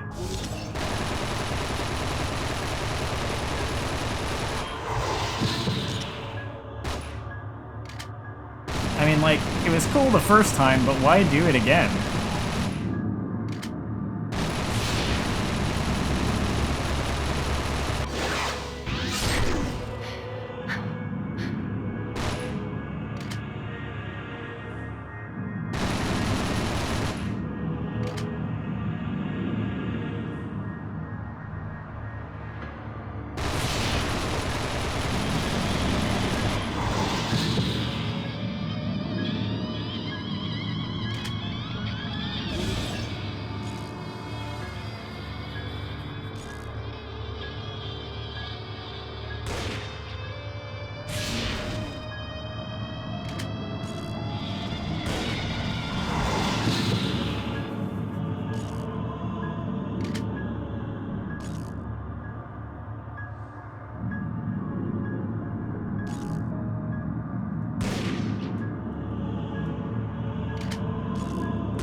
There's really not much to say here. I don't know why they decided it was a good idea to repeat this. Anyone got a... No.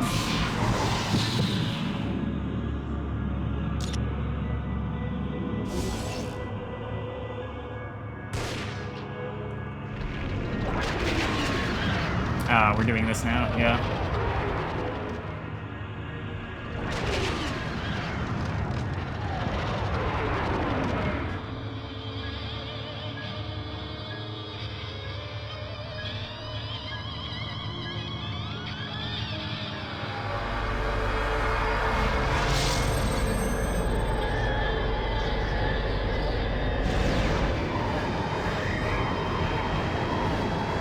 I think, you know, we can safely say rushed here, too. Like,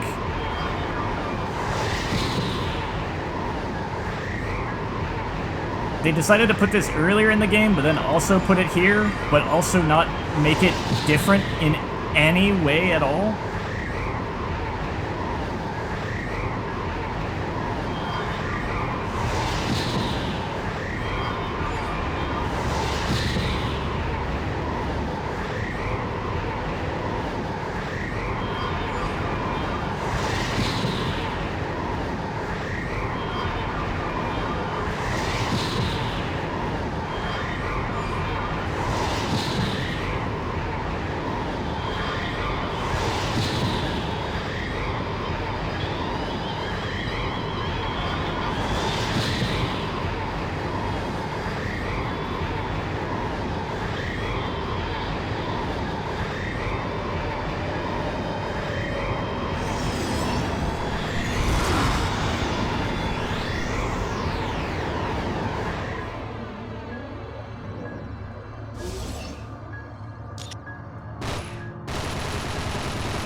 Anyone got rockets? Nope, all rifles. Okay.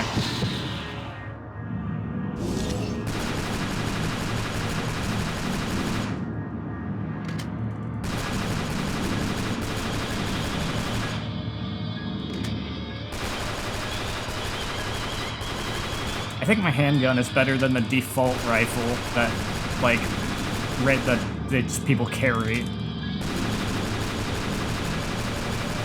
Because I can occasionally fire... Oh wait, maybe that's negated here, actually. Yeah, I think that might be negated here. When they were talking about the abilities not working.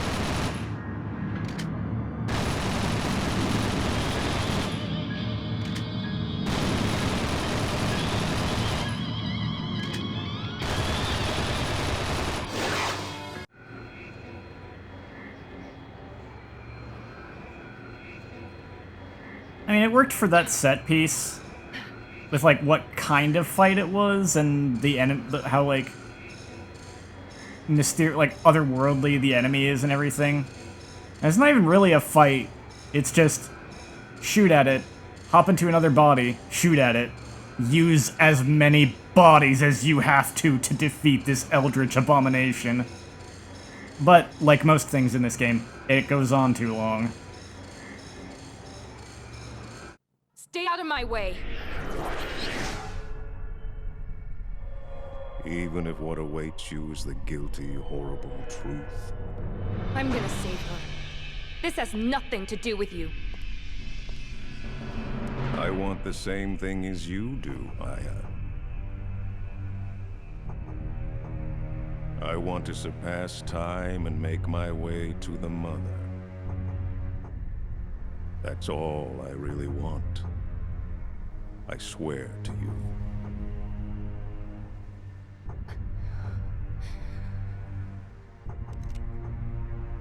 You stay away from her! Let's end this now.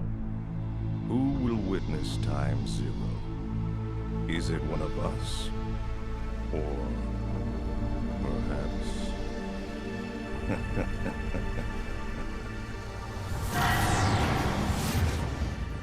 You gonna finish that sentence? The playing field is equal now.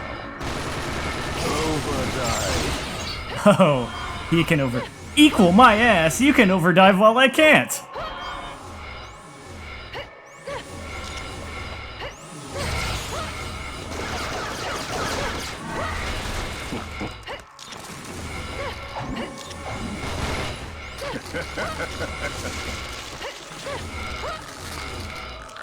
He's abusing the mechanics I've been abusing all game!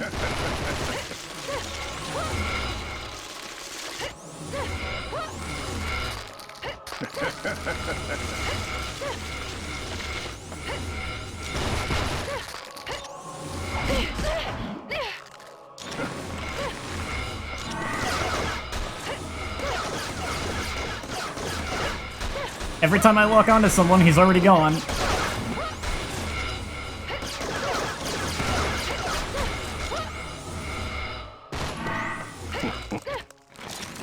Yeah, I got like one bullet in.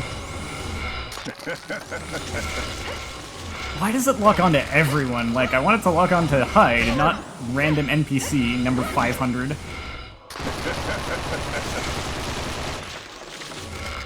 He doesn't even have a health bar.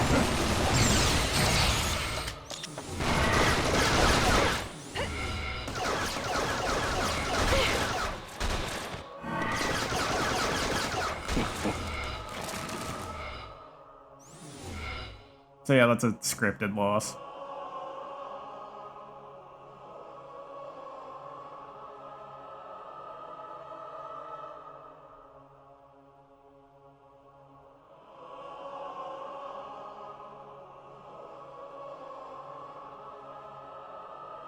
They weren't dying, though, because time was frozen. We meet again. Use anything.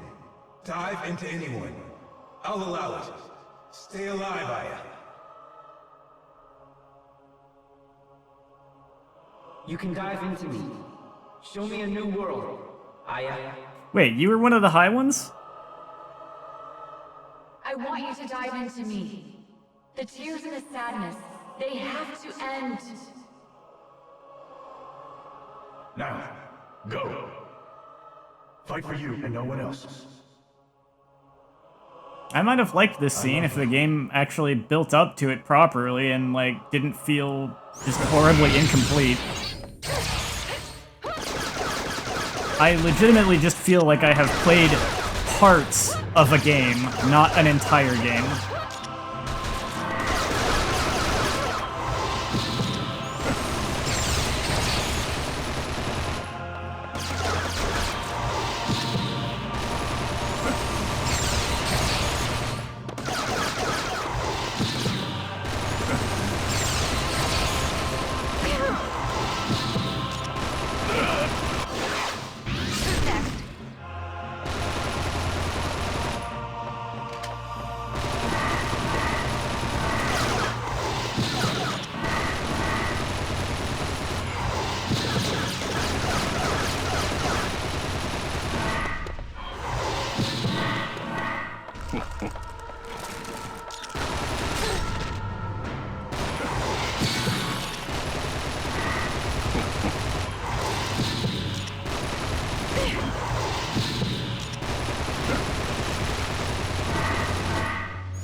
Say the first fight with Hyde was more of the real final boss in terms of, like, normal mechanics and a fight that you could actually properly lose. Because this fight is just about... It's time to pray. Oh. I was gonna say it's just about overdiving over and over again, but something else is going on. You're finished.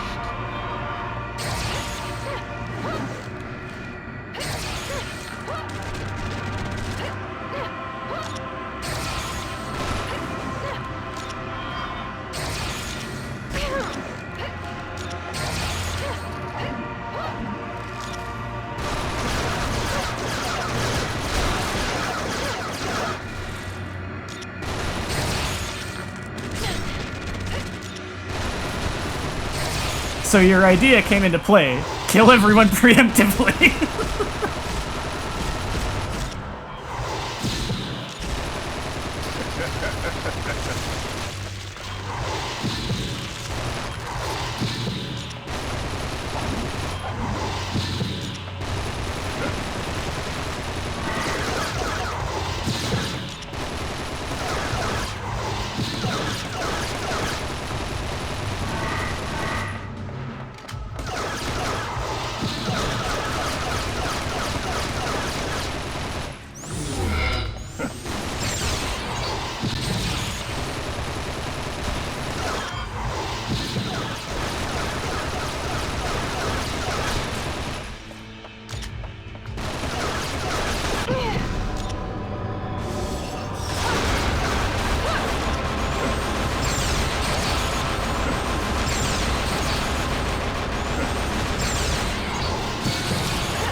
Well, even if there's a little bit to this fight, I am going to still say, for practical purposes, it is kind of a fight that you'd have a hard time losing.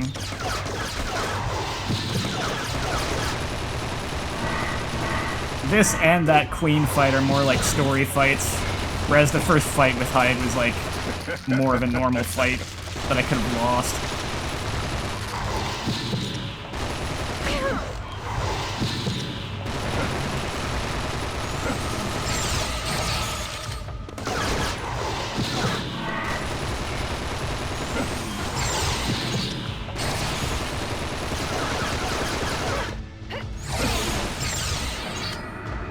Time to pray.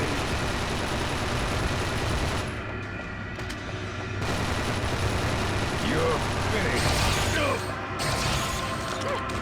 No. No.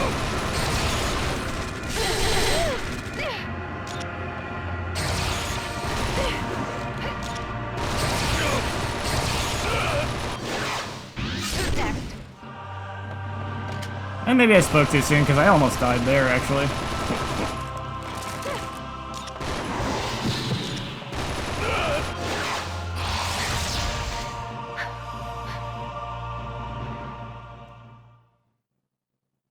Let's go beyond zero. Now this one I've heard about, I think is really, like, not something you can lose. Avoid evolution.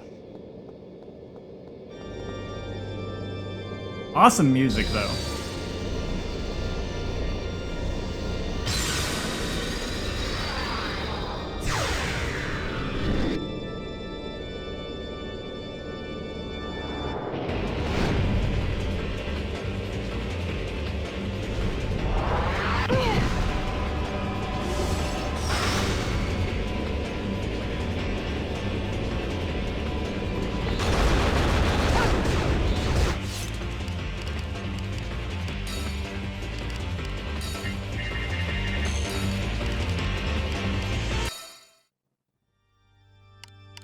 Just gonna turn that up.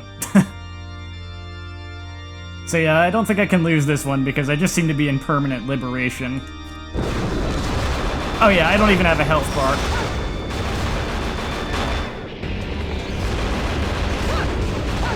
I don't have a health bar and I auto-dodge everything.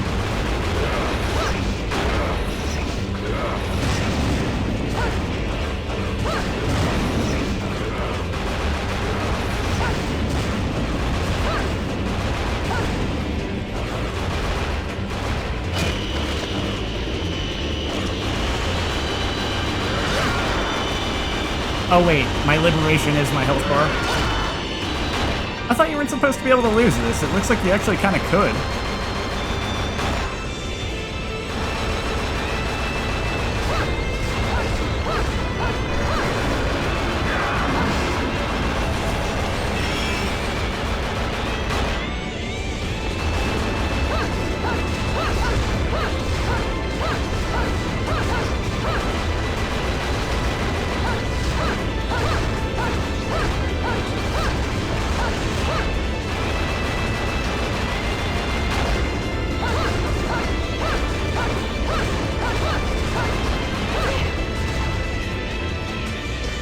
Okay, yeah, you actually can lose this. I wasn't even aware of that.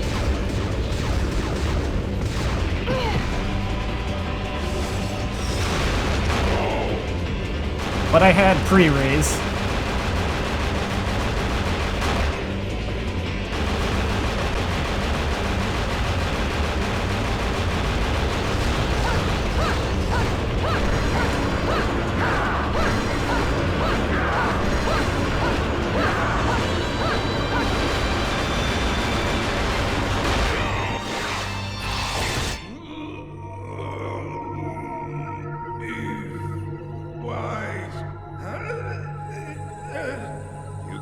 Stop the progression of time. Ayabrea, you will be forced to commit another sin against your wishes.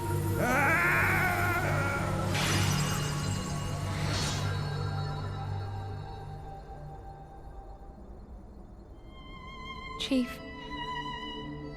what were your true intentions? You'll find out. You were always there with a kind word for me. Was that all a lie? Basically, he was using you. Or was it?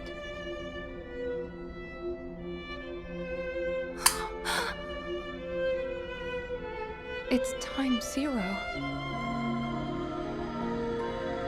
Well, here we go. The place where eternity begins. Time for that ending I've known about the entire time and was one of the aspects that put me off of the game way back when I was spoiled about this, and it just kind of took me some years to get over it and be like, well, okay, I'll see if the rest of the game is good though, even though I don't like the ending. So I already knew I didn't like the ending. And yep, that was the last boss. This is the end. Where's the happy couple? They should be here soon. But the bouquet's mine. What? What? There's no law saying a man can't have it. You're such an idiot. She already said I could have it. Congratulations, Aya.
No.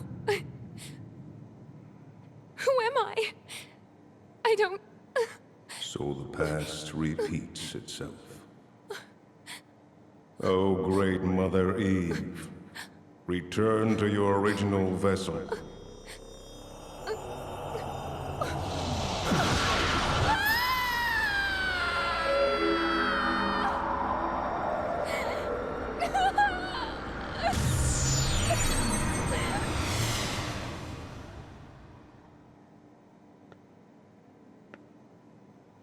I've been hiding inside of you.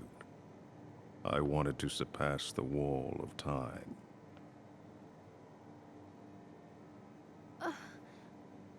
I'm... Eve? Yes, you are Eve Brea.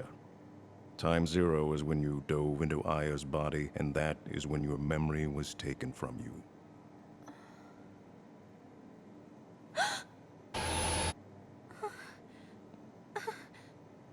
Aya was lying on the ground. I wanted to save her. Someone was walking towards us. I was desperate. That's the very moment when the Overdive was born, when both of your souls collided. In return, Aya Brea's soul, it was destroyed. You're lying!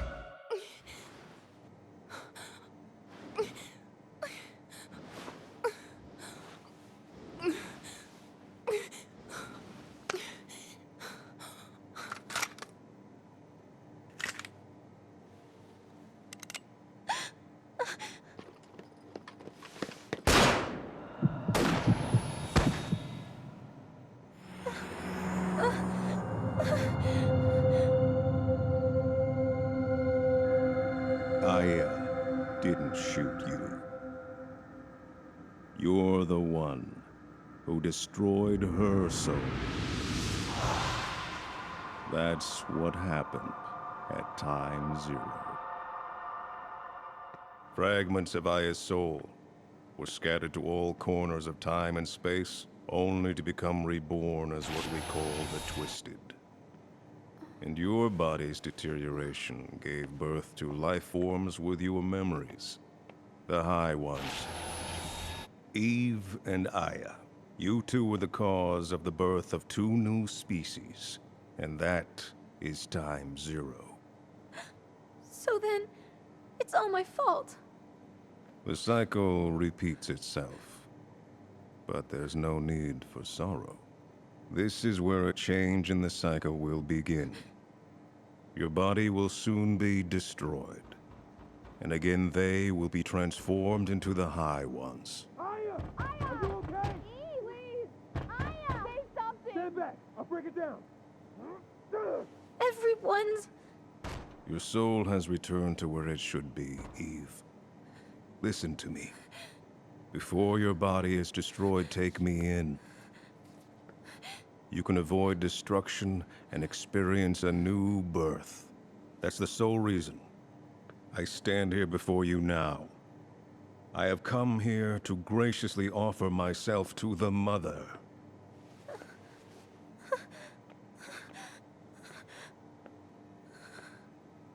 You will then be born again, and your descendants will be advanced life forms with the ability to ultimately end the war against the Twisted.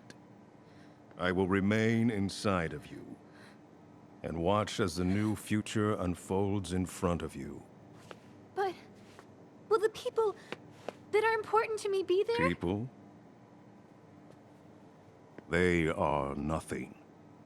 Just a part of our evolutionary process. No! I'm not going to let you go. If you don't like it, you can just become part of me. Let's dream together. The same dream.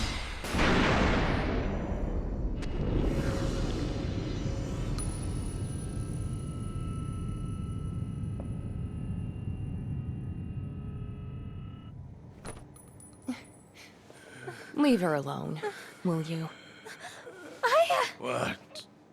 Aya's soul should be gone. Well, it's already been destroyed. Sweet dreams.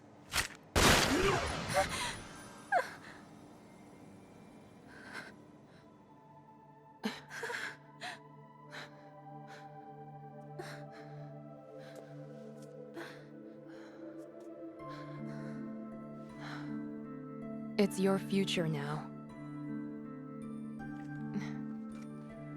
I want you to have this. Then I was the one who... Listen. You need to aim here. Right now! I just can't! I can't do this! Of course you can do it. Go on. I just want you to stay.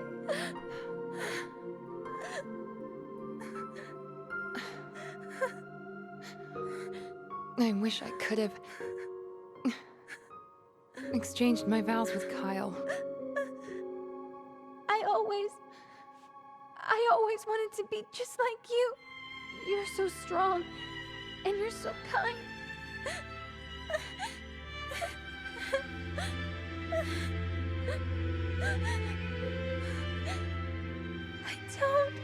I just can't.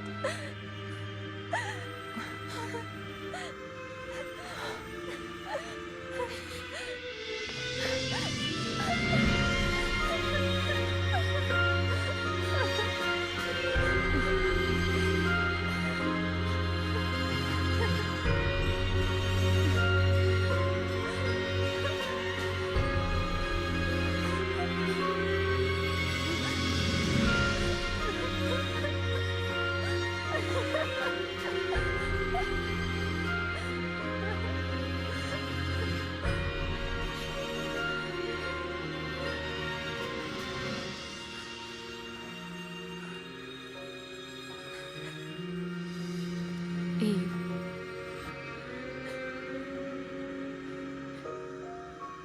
The one who can end this is you.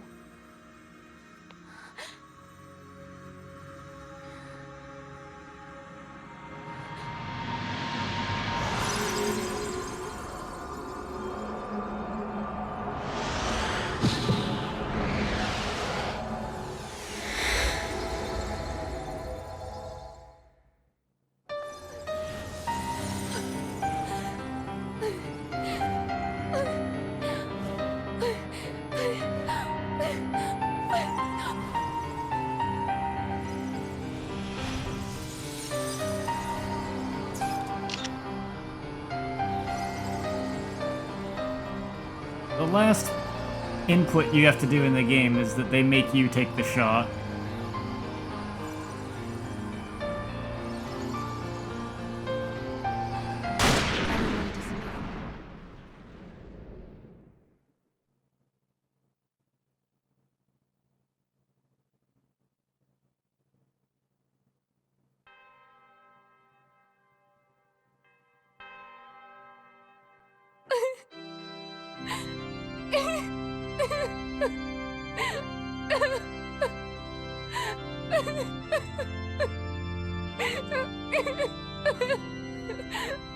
Can you hear me?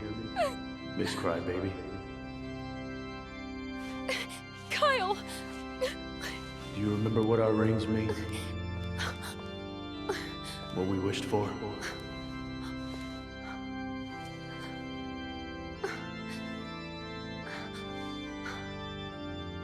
Of course.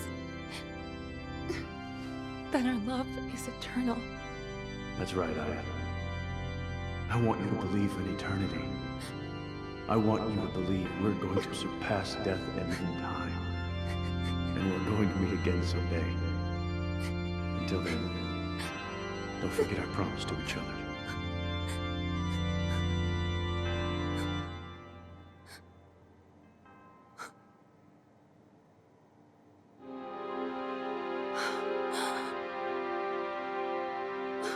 Merry Christmas.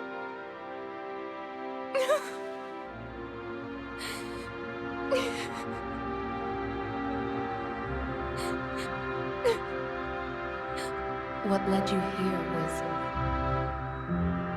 hope for tomorrow.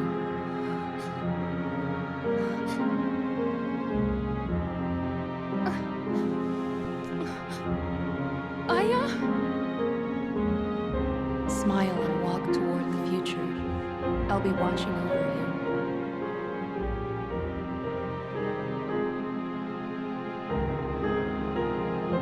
Well, I'll do my best.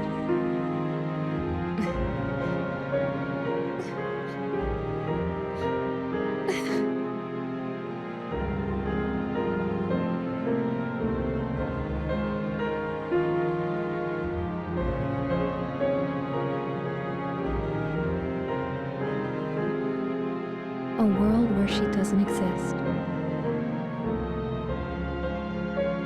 That's the world she hoped for. Do you, Aya Brea, take Kyle Madigan to be your lawfully wedded husband, to have and to hold from this day forward, for better or for worse, for richer or poorer, in sickness and in health, till death do you part?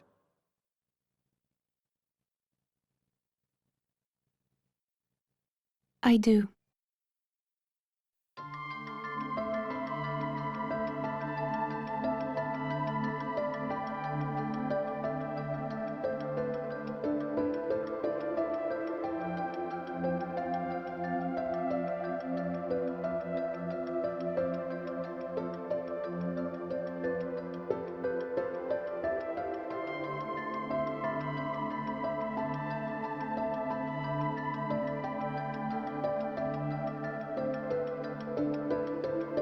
You don't have to be anywhere else. Eve.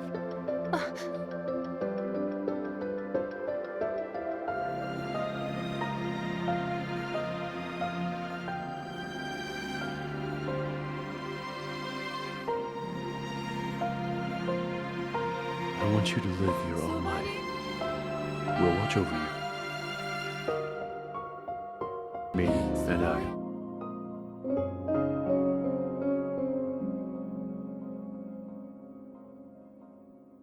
What I'd give to see her smile again. Kyle.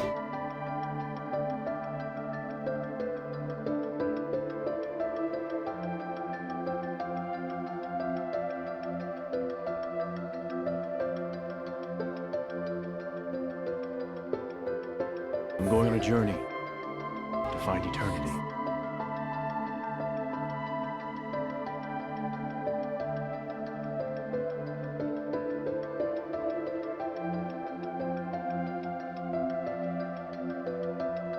Eve. One more thing. Happy birthday.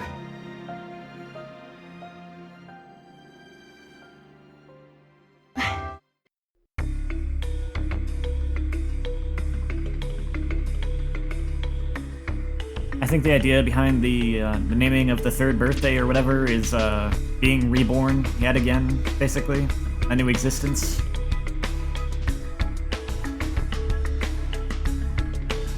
So that's the third birthday.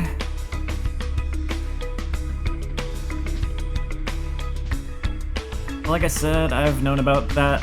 I was really excited for this game when it came out. I do own a physical copy of it. This might have worked with more polish and better writing. I know, that's how I feel about it, and that's what bothers me the most about it, is that it actually has some good ideas, and is close to being, like, something decent, but then it just drops the ball so hard. It's like... Yeah, I own a physical copy of this, and I was really excited for it, because I liked the first two games so much. And then I heard about the, like, Aya being characterized weird. I heard about Maeda being characterized weird. And then I found out about the ending. And all of that just kind of put me off from playing it, so I never did. At this point, it's been, like, more than 10 years, I think? Yeah, it has been since I heard about all of that. So I was like, okay. At this point, I can just accept that the writing of a couple of characters is weird, and that the ending is what it is. I want to see what the rest of the game is like. And I was hopeful at first, because the first two chapters I thought were actually pretty good. But yeah, then it's all downhill from there.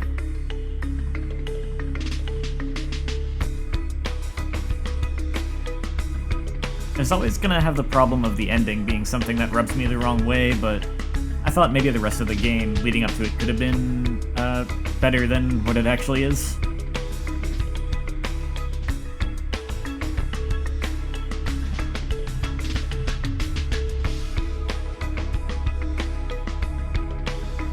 Best thing about the game is the music. That's pretty consistently good throughout. I wouldn't mind having the soundtrack of this, honestly.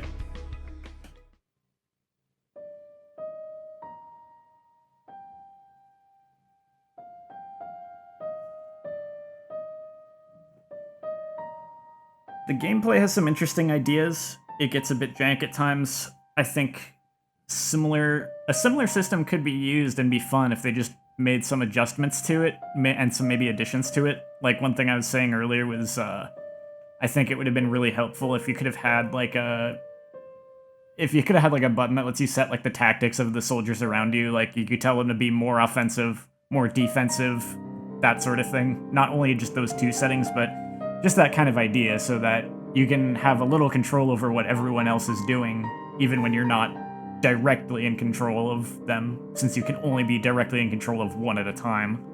I think that would have helped a lot.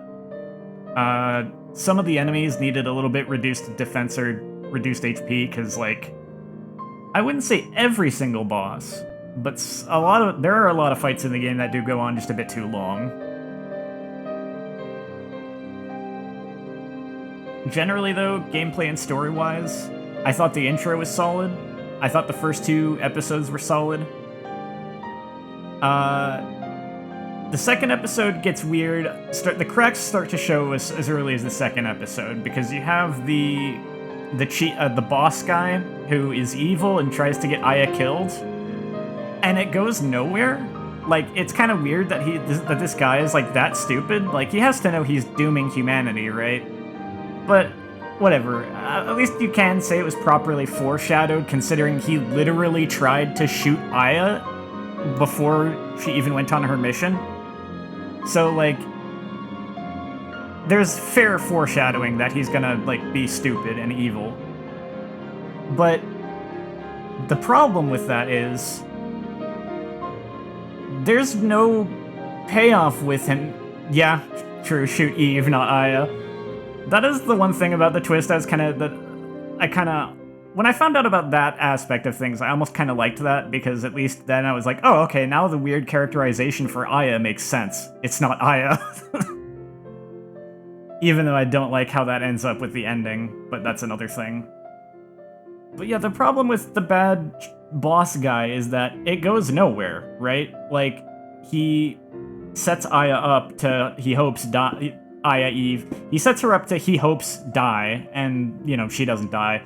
But then the timeline is rewritten, and he's dead again, and that's it. He's gone. The fundamental thing about him in the story is that you could remove him from the story, and nothing would change. Not a single thing.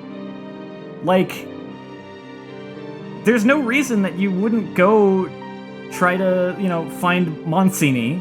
You didn't need him to misdirect you there, because you would have wanted to go there anyway. He has no purpose in the story at all.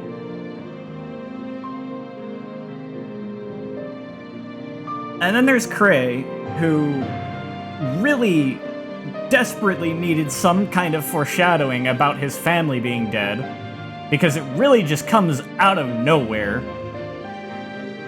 And also, again, there's no way that we're getting into episode 3 now, and that's where I say it just really starts falling apart.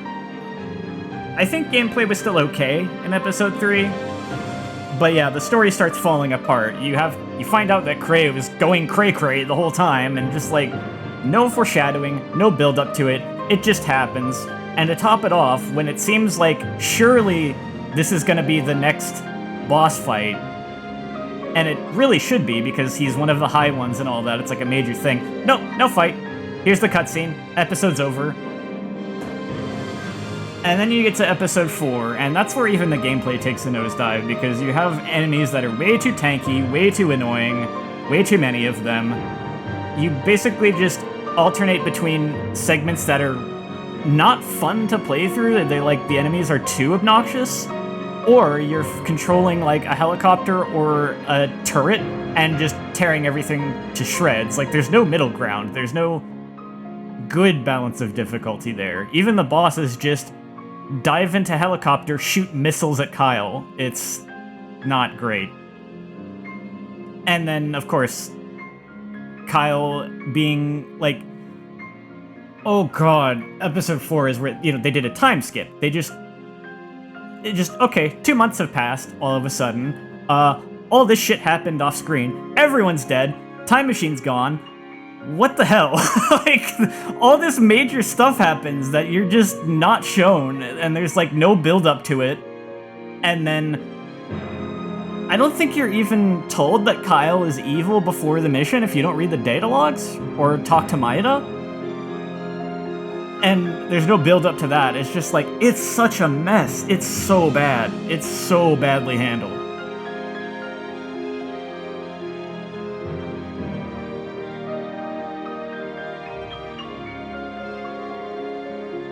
And then episode 5 is just kind of a mess of like, let's just throw tons of enemies at you. I don't know. I think I still liked it. I think gameplay-wise, I actually liked episode 5 a little more than 4, but not by a lot, because it's still not great. The Hyde boss was fun. That was good. They probably designed that earlier in development, because it's the end of the game. But yeah, the first fight with Hyde, pretty good, pretty fun. I like that. They throw the Queen fight in there again. Why? That's stupid. It doesn't make any sense for it to be there. And it's not really fun to do it a second time. Second fight with Hyde, where you're overdiving all over the place. Not really a challenging fight, but I can appreciate the set piece. It's okay. Final boss, you have constant liberate, just dodge a lot. It's whatever. Music's really good. It's fine. But the plot is a mess. And just... the whole Aya is Eve thing is a cool... Eve is Aya thing is a hard-hitting twist. But I don't think that it's necessarily a good twist or a good way to take the story, like the direction of the series. And of course, killing off Aya, very cool, thanks, I love it. And turning her to... do you get... I remember the first time I saw that, I kind of had this feeling like they just wrote Aya like, when she finally does appear, both in terms of the way she carries herself and what her role in the story ends up being, like, they just wrote her as, like, Lightning 2.0. Like, she even becomes this weird, like, martyr and, like, which is kind of, I think that's what happens to Lightning before, like, the second game, right? And then Lightning becomes, like, a goddess or whatever. And it's sort of what happened here, too. Aya became, like, Aya kind of died, but also kind of didn't. Like, it seems like she still exists outside of time, and she's gonna watch over Eve as some kind of, like... I don't know. I really couldn't help but think of the comparison to Lightning at the time. And that was before I even knew that the guy who wrote this game also wrote Final Fantasy XIII. And I also forgot a funny thing, is that this game came with an insert that lets you get a Aya Brea costume for Lightning in Dissidia Duodecim Final Fantasy. And what I also didn't know is that, meanwhile, this game lets you get a Lightning costume for Aya, so I don't know. Maybe I'm not too far off on the Lightning comparison there. Maid outfit? Are you serious?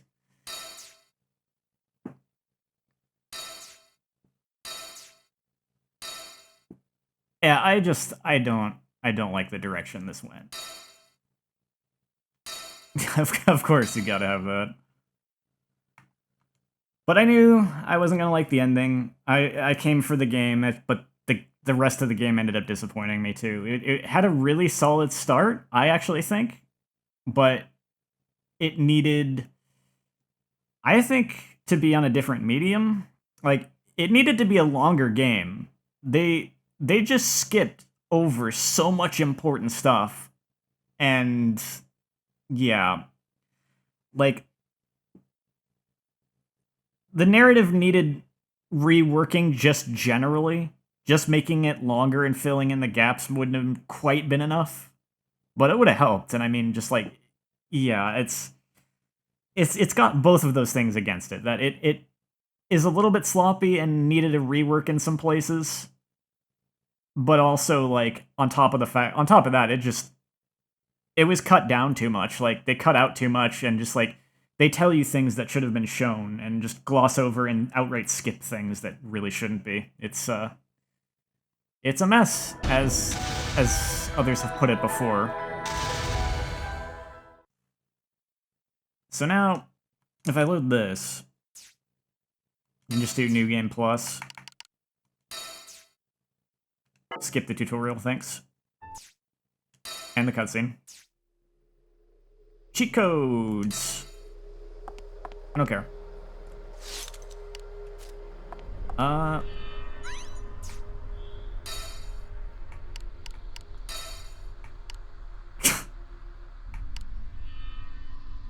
Wait, this looks familiar. What is this outfit from? Anyway.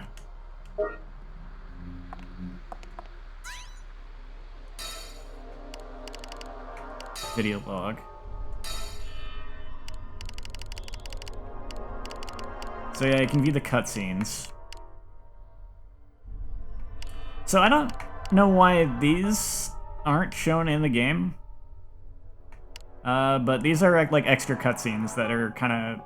You could view them as an extension of scenes that we actually did see. What is that? What is that? What the hell is that?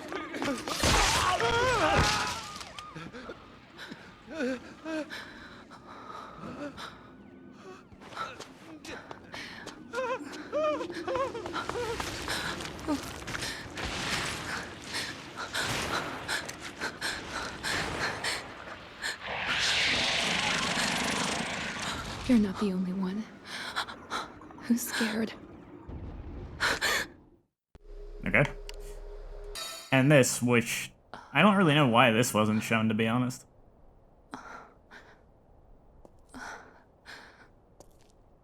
Who am I? I don't...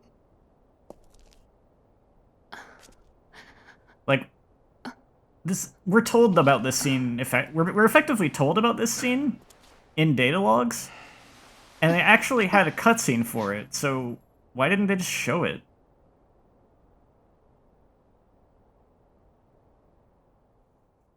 I don't know.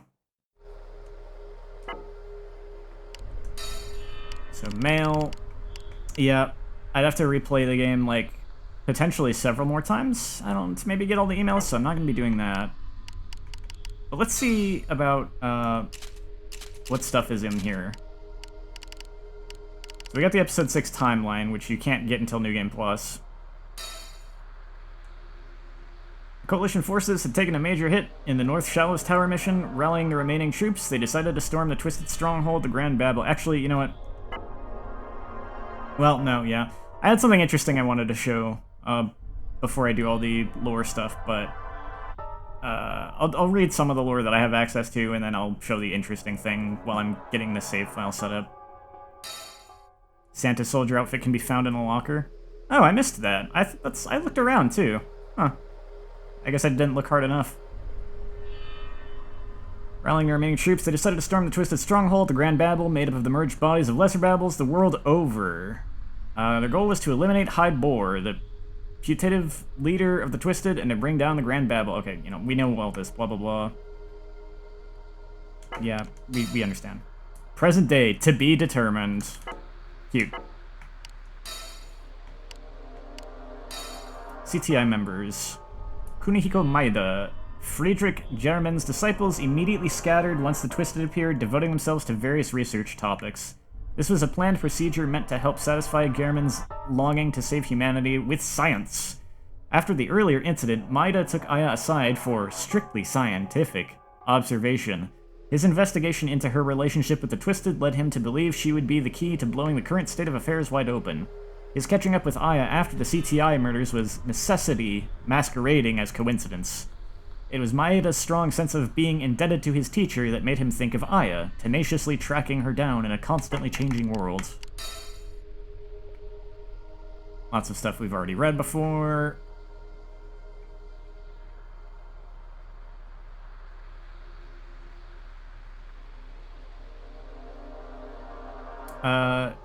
Aya became engaged to Kyle in 2008. The two of them lived together with her younger sister, Eve Brea, who had just graduated college.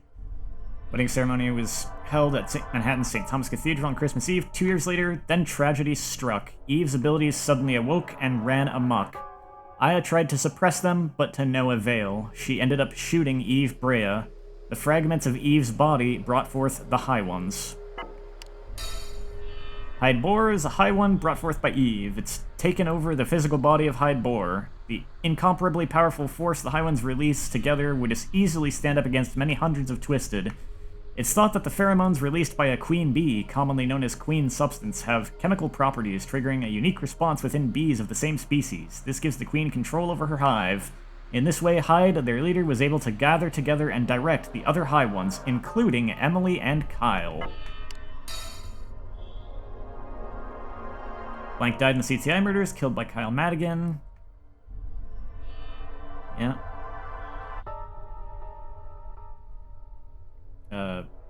Having worked with Hyde in the FBI's counterterrorism division, Blank noticed a change in his old friend's personality soon after taking his post at CTI. Then again, no one could really be considered normal at that time, given the unprecedented crisis being thrust upon the human race. Blank figured the stress must simply be affecting Hyde more acutely. In fact, the Hyde at the CTI was no longer the Hyde that Blank knew. He had turned into a High One. Blank likely felt a kind of kinship with Aya. They were in the same boat, having both lost their pasts against their will. Blank, a man who wouldn't even reveal his real name, concealed his past in an isolation brought on by his talented mind. Cray, after losing both his wife and daughter on the same day, didn't even realize he was becoming unhinged. His broken heart refused to accept the reality of their deaths, while his grieving mind buried the incident deep in his memory. This is why he believed so fervently that his daughter Isabella had become a Twisted. It was denial, I guess. It had nothing to do with his own transformation into a High One. He was just crazy! Gray may have thought he could bring Isabella back to life by reclaiming his right as a father to risk his life in the name of his beloved daughter. That may have been an impossible dream, but trapped as he was in a despair beyond all despair, Gray was suffering from a severe lack of judgment.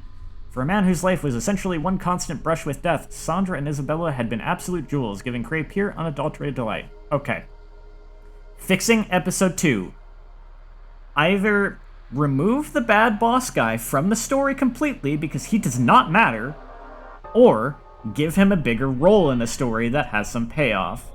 In either case, also, when it comes to the boss fight with Gabriel, I would say it was cool that I was able to piece together that it was Gabriel without the game telling me through the voice cues, but I don't think that's as important as making the fight less awkward, because it was really weird that I seemingly beat the boss, had a cutscene that seemed like it was going to be the cutscene that was, you get when you finish the boss, and then it just immediately dropped me back into the fight. Like, wait, what? I think it would have been better if they just had both phases back to back. Maybe actually maybe just like have a cutscene where you actually see Gabriel transform into this thing. You get there, she's been injured or something. You see her, like, they've been fighting off Twisted. She gets injured. She transforms. Boss fight. You have both phases of the boss, and then you get the cutscenes with Gabriel. Fixing episode 3. Cray should have foreshadowing that you should know that he lost his wife and child. This should be known to you before this episode happens. Also, don't just make it that he's crazy. That's stupid. Actually have it be that his daughter was turned into a Twisted, so that there's some kind of somewhat of a logic to, like, him seeing the babble and being manipulated by it and whatever. Like, what they alluded to happening made more sense than what actually happened. Why did they do this? Moving on. Gabriel used to have a partner, Rebecca Atkinson, a fellow member of the sniper team in the FBI's counterterrorism division. Rebecca was gunned down during the Seattle racetrack shootings, shot in the back. She was 24. Gabriel felt a great void losing a partner with whom she'd stared down death any number of times. She took a leave of absence for several months following the incident. Perhaps Gabriel saw Aya as another Rebecca, thinking of her as a little sister who'd come back home. It seems that those sentiments still remained quite strong even after Gabriel had become a High One and Aya had lost her memories. Hunter Owen. After his death, Owen's collection of antique lures was sold at auction, sparking a bidding war among a faction of enthusiastic collectors. The winning bid of $80,000 belonged to a wealthy man in Florida. Florida man buys evil man's fishing lure collection, who claimed he could die happy at the hands of a Twisted as long as those lures were in sight. So did Hunter still die in the good timeline too, I guess? Or, no, wait, this is all talking about the past timelines. Okay. Twisted. I don't really care about this, it's just enemy profiles. Aya dives into the psychic world of the High Ones that rests within their leader Hyde, an overdrive space that's an embodiment of his deepest psyche. This feels like a plot point they use in Kingdom Hearts 3. Hyde attacks suddenly, knowing he must eliminate Aya. Something resonates inside her, however, awakening her own abilities. We get the idea. Key persons. Here's where we actually get, I think, here's the final timeline that emerges from the ending, I think. Oh wait, no, this is just character profiles. Still, yeah. Some of this we've already read before.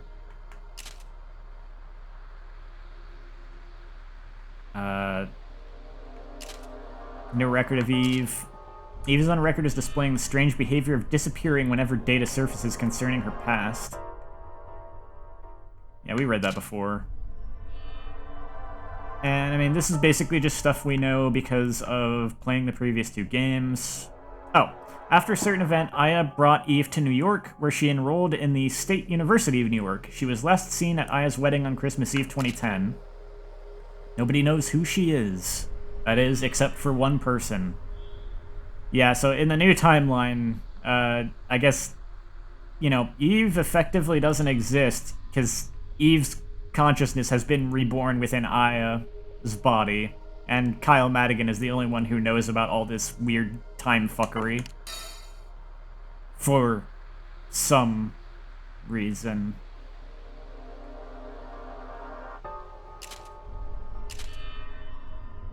Aya's husband worked with and investigated Aya. Oh, I read that before. Yeah. Kyle Madigan, an operative for an unofficial intelligence organization, reporting directly to the Secretary of Defense. His whereabouts are currently unknown.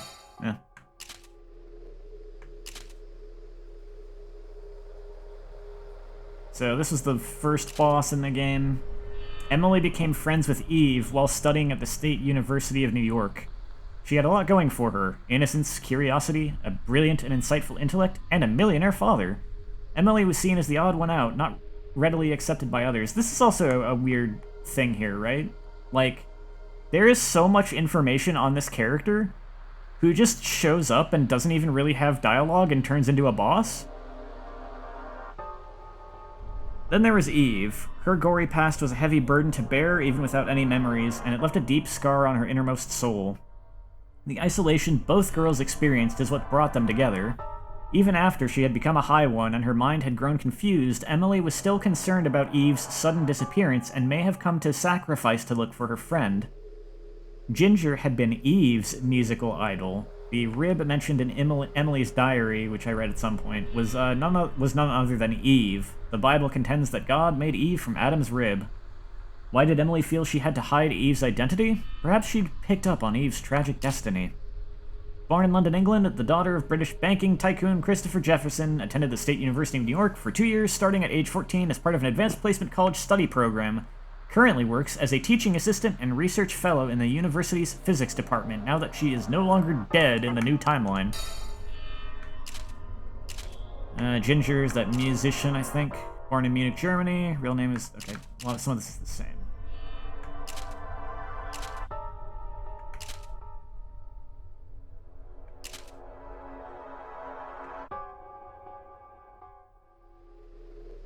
Oh.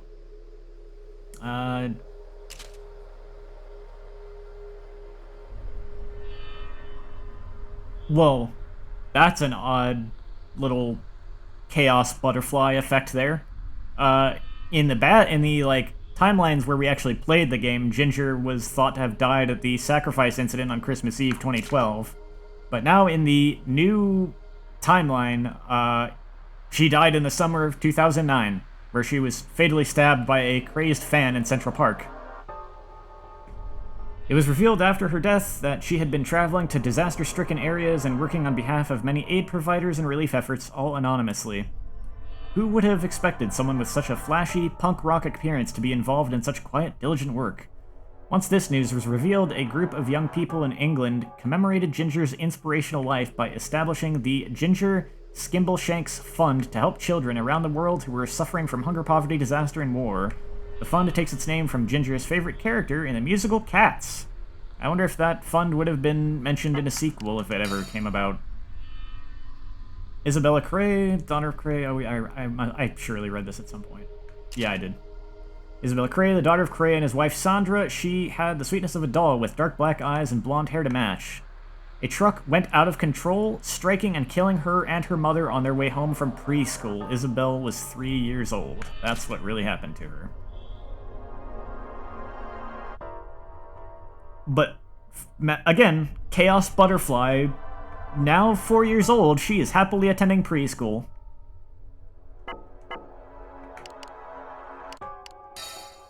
As for males, I'll load up the save file for that. But first, while we're kind of waiting on that, I have a little something interesting. This is some bonus material for Parasite Eve 2, effectively. I have a tool that lets me extract the FMV files from PS1 discs, and I found a couple interesting things through doing that. First of all, I feel I need to explain something, though. There's a neat thing that Square did with a couple of their RPGs around this time, and as for a case of example, I have a couple of scenes from Final Fantasy IX. This is a little thing that happens in an area that you're actually standing in. You should be seeing the character models there, and then, you know, that movie happens, and then it just turns back into the static background. You notice there were no character models there. There's another thing here, like, this is a whole scene where you're supposed to see the character running from the vines and everything. So apparently, Square did this in a couple instances where they have a whole, like, movie cutscene that the character model was just placed on top of, you know, like green screened in, and they just repositioned and like shrank or expanded the model as necessary to look like it was naturally part of the scene. I bring this up because Parasite Eve 2 did the same thing. That's apparently how they achieved the effect of the moving like camera angle at the Acropolis Tower, is it just plays an FMV when you're moving around. Which I thought was pretty interesting.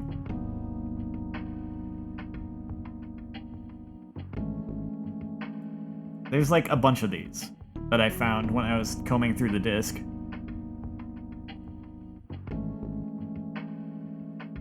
Just various camera movements and stuff.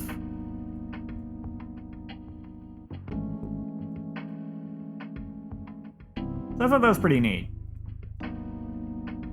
It's like, these were all movies that we saw play out with Aya and, like, the police and everything, but in this case, she's just not there. This, I don't know what this is. This might be a camera feed. And, of course, the fountain was also a movie scene. Apparently, that's, like, how they did that. There's a couple other things that are, that I've surprised are movie scenes, too. Like, even just, like, when you raise the bridge up at the Acropolis Tower, the bridge raising up is also a movie scene. I guess some of the stuff is just things that they couldn't figure out how to, like, animate in engine. Like, maybe they couldn't do it, or it would have been, like, too hard or whatever. Like, it was easier to just stick a movie scene in there. The elevator you ride down deeper into the, evil laboratory was also a movie scene.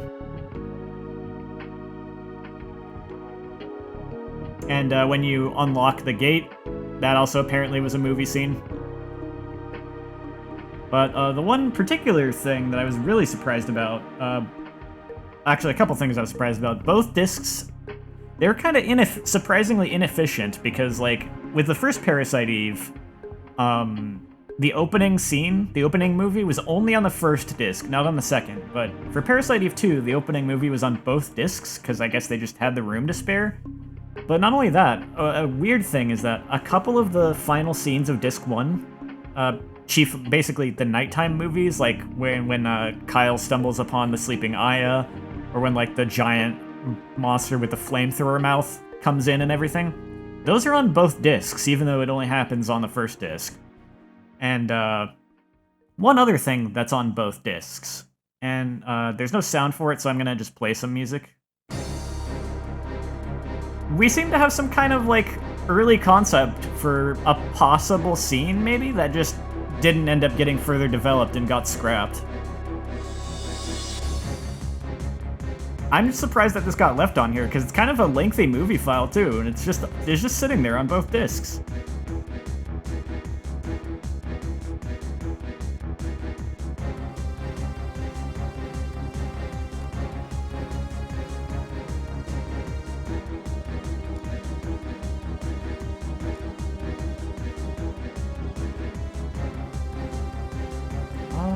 That didn't work the way I hoped it would. I'm just gonna try and get the save ready while this is playing.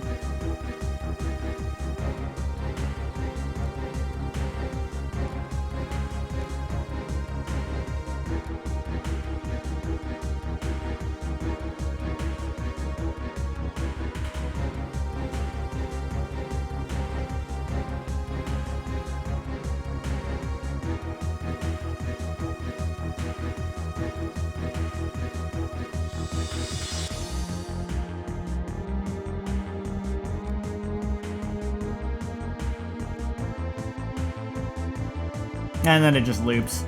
And yeah, it actually repeats a whole, it plays a whole second time. Like, that's the file that they left on the disc. That seems like a pretty big waste of space for a CD.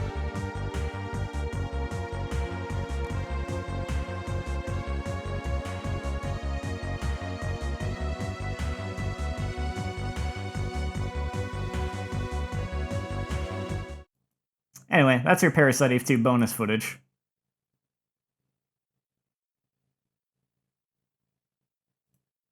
With that, we go back to third birthday. I should have the 100% save file set up now.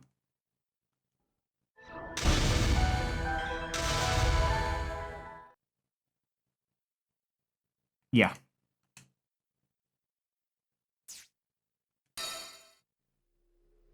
And you can see they have the lightning outfit. I guess we could take a look at the other outfits, too. Max level, max pretty much everything. The playtime, I forget, was like 100 something hours. Wait. I thought it was. Where was that shown? Doesn't matter. Protective gear. Wow, there's a lot of outfits. Okay. So, this is the default, and then we got that one. I got this one, yep. Oh yeah, this one was alluded to being a thing you could get. Wow. There's that one I missed. That's funny. Overdive suit. Knight armor? Interesting. Not a ton of costumes, actually. All considered. So let's see. I think all this stuff... Yeah, I basically went over... It should just be the email. Oh, also, you can unlock a music player, so that's pretty cool.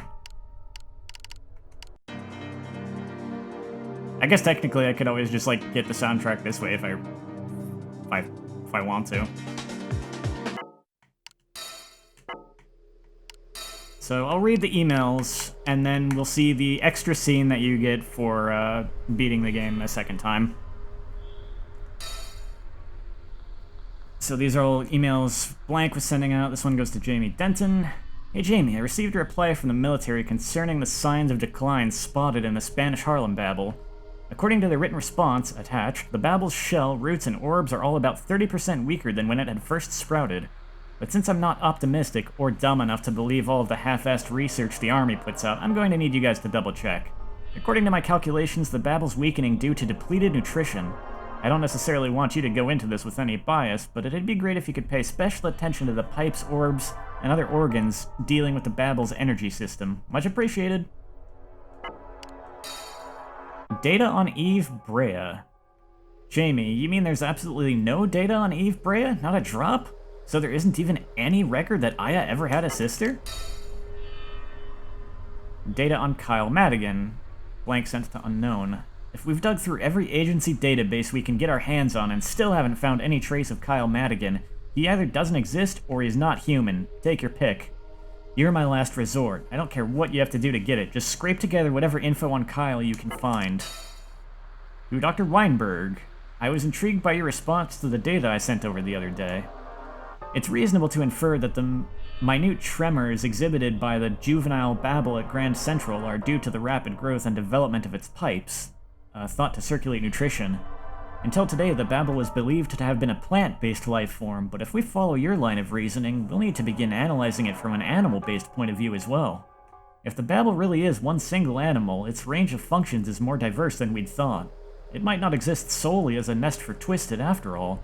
We'll have to conduct experiments on the Babel itself if we want to approach this on the molecular, biological, and genetic levels. Thank you very much. I'll send over the data as soon as it's ready. Dr. Wilson, thank you for your reply.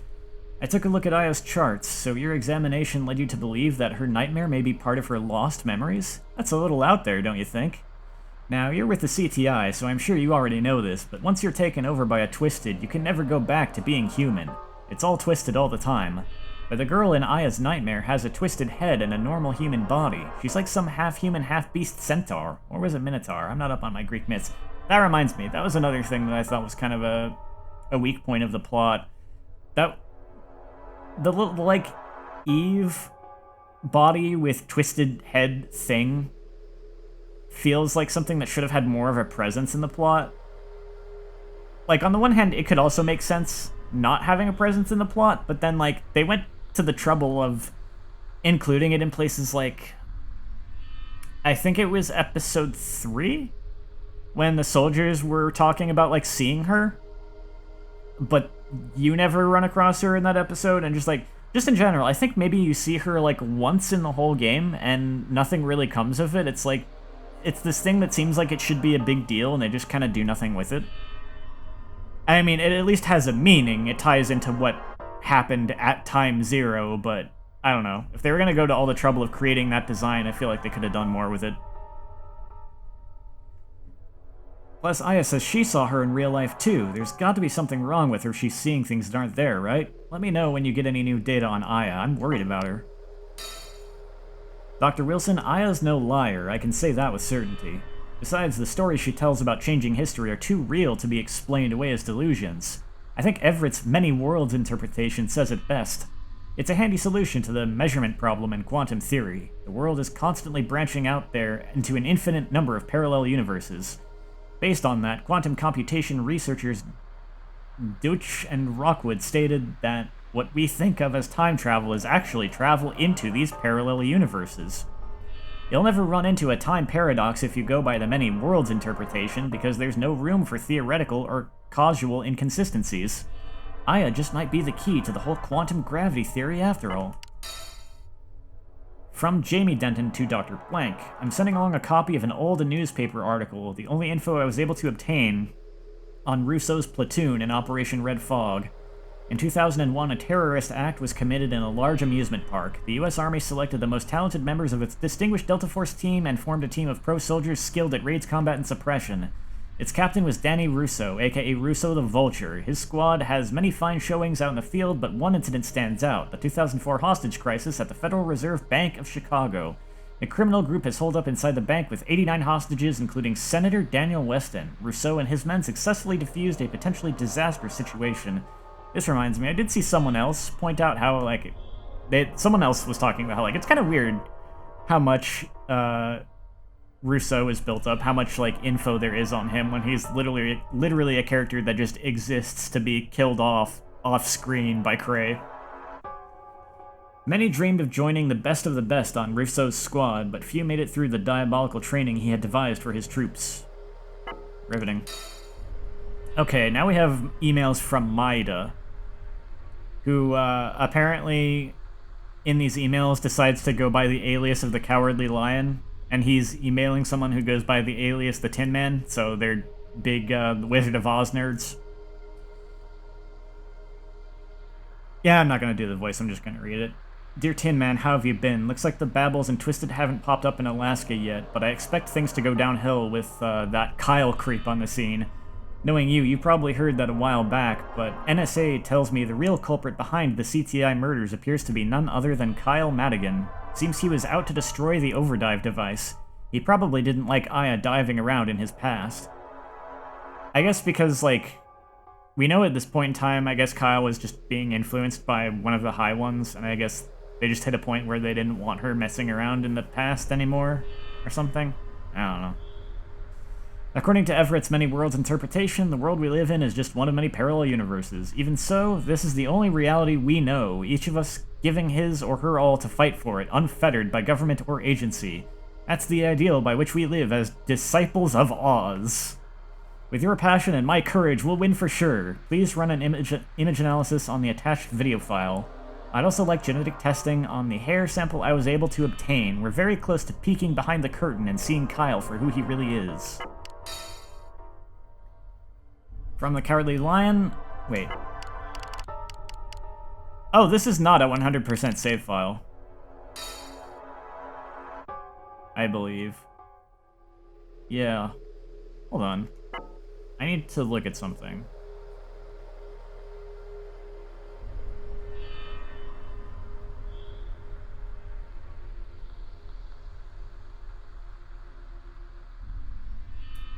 I might be willing to just live with that and not bother with all the Maida emails, but I need to make sure all the Eve emails are there. That's actually kind of important.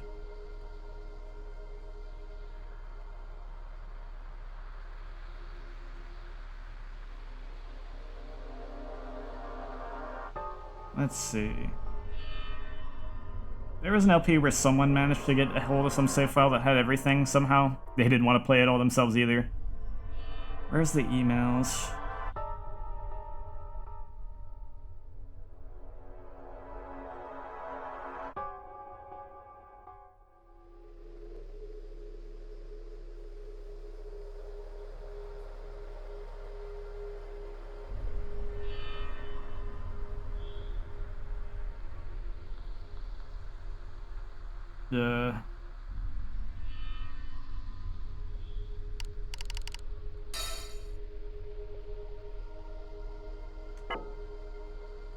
I'm just trying to compare.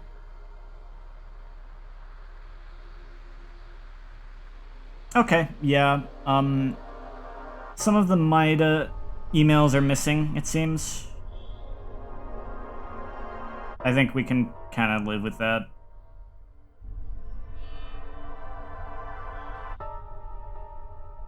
But seeing as I have this up anyway...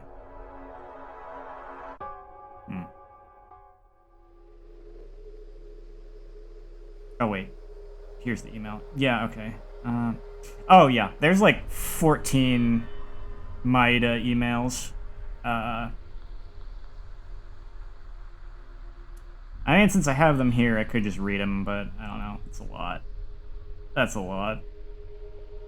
I remember, I skimmed over this. I don't remember if I found anything particularly interesting, to be perfectly honest.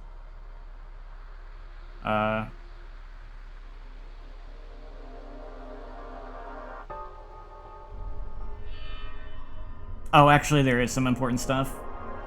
Yeah, alright. I don't know why the save file is missing emails, but... we'll just pretend they're all here, and I'm just gonna read them off of this online post instead. All the Eve ones are here, so I'll read those through the game. But, let's see. Well, we've got the second email, and after that, we're just going to pretend. So... Maeda emails the Scarecrow.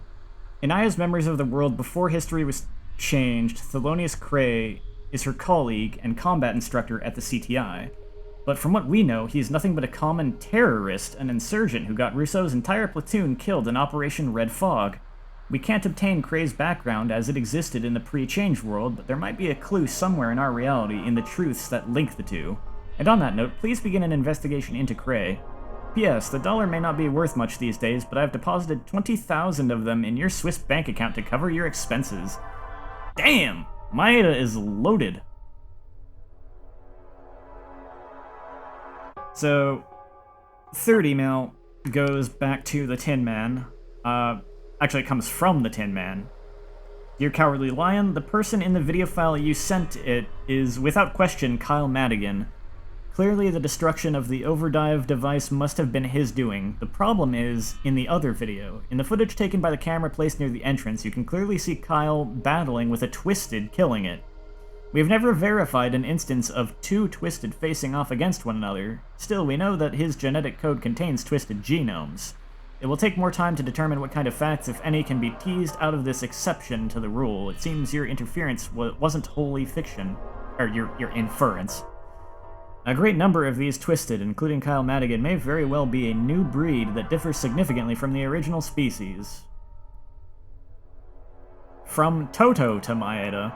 Dear Cowardly Lion, I tried cracking the data you gave me with my very own extraction software. It's called Chrono Bandit. Governments around the world have been paying me $20 million a year to keep it to myself. Anyway, just as I suspected, it was secured with a military-use RSA encryption algorithm. This is something that would take a top-class supercomputer hundreds of millions of years to crack. But it's no match for my decryption algorithm. I just take the calculations for the prime factorization, run them through an ultra-high-speed processor, and I've said too much.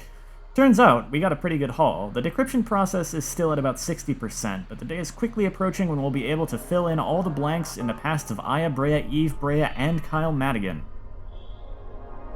From Dorothy to Maeda. Dear Cowardly Lion, hey, how's it going? Dorothy here. Haven't seen you since Oz's birthday. That makes it about a year now, huh? Doesn't look like we'll be able to manage a party this time around, though. I discovered something about the components of the Overdrive device. I won't go into too much detail because it's not exactly in your field of research, but I can tell you that the material used in the Overdrive device's brain is something completely unfamiliar to us humans. A wormhole. Wormholes are like hyperspace, connecting space and time at an infinite number of junction points. What's even more surprising about this mystery substance is that it was also discovered inside the Babel. I think the Twisted are strengthening the wormholes inside the Babel so they can protect and nurture the Queen. So I guess Hyde probably created the wormhole needed to, power the Overdrive machine. The wormholes in both the Overdrive device and the Babels are weak when taken on their own. They wouldn't be able to take you very far into space. But if all the Babel's wormholes were to merge into one, there would virtually be no limits. It'd take a couple of 100 years to figure out how they merged, though, even for someone like me. Really is weird when you think about it. Back when the Overdrive device was developed, no one knew what was inside a Babel. How were they able to fill a device with this stuff anyway? I mean, I could understand if there'd been a Twisted or two helping to create the Overdrive device. Heh. But that's just crazy talk. P.S. Let's give Oz some development funds for his birthday this year too. He loves money more than just about anything. From Dorothy to Maida. Dear Cowardly Lion, I just saw that video you sent me. Here I was only joking about that stuff, and now it's actually happening. I can't believe the Babels are merging for real. Insane. But it's like you always say, the only things one can declare impossible are those that have been proved. Our Babels are gone here in Chicago, too. Yeah, the Babels all around the world apparently just merged into that one in New York. Do you remember my last email? I'm talking about the part where I said all of the world's Babels becoming one would mean the merging of their powers to warp time. There might be one huge wormhole inside the Grand Babel, home to an energy mighty enough to shatter something. Some kind of barrier that has to be crossed. Time zero. Toto's been running numbers for that energy as if his life depended on it. By the time his little calculator gives us the answer, though, the Twisted's instinctual goal might already have been achieved. That's right, raising 1,000,000 Babels and uniting every last one to produce a single Grand Babel. The Twisted are doing it all on instinct. They'll use the Grand Babel to cross time and return to wherever they belong. I don't know where that is or why they have to go there, but somewhere in that place lies the reason the Twisted came to exist. Dear Scarecrow, tell me about the destructive power of the tactical nuclear missiles used in the military submarines. I'm the slightest bit uneasy about the underground facility when it comes to protecting Aya's physical body. I move her into a partitioned space once she dives, but I'd still rather be safe than sorry.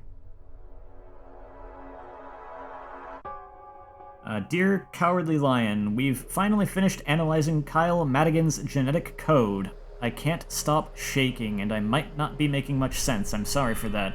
Kyle is... No, it's not just Kyle. All of the Twisted who received Eve's memories are a subspecies. I mean, we know all this.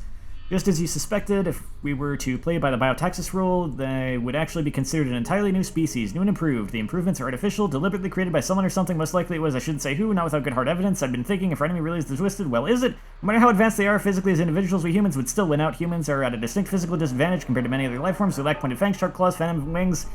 So how then do we come to stand at the top of the food chain? Easy, our intelligence. Human intelligence is more than sufficient for getting rid of Twisted, but now I know better. This new breed of Twisted possesses intelligence, high-functioning minds that surpass the humans in just about every way. They are the High Ones!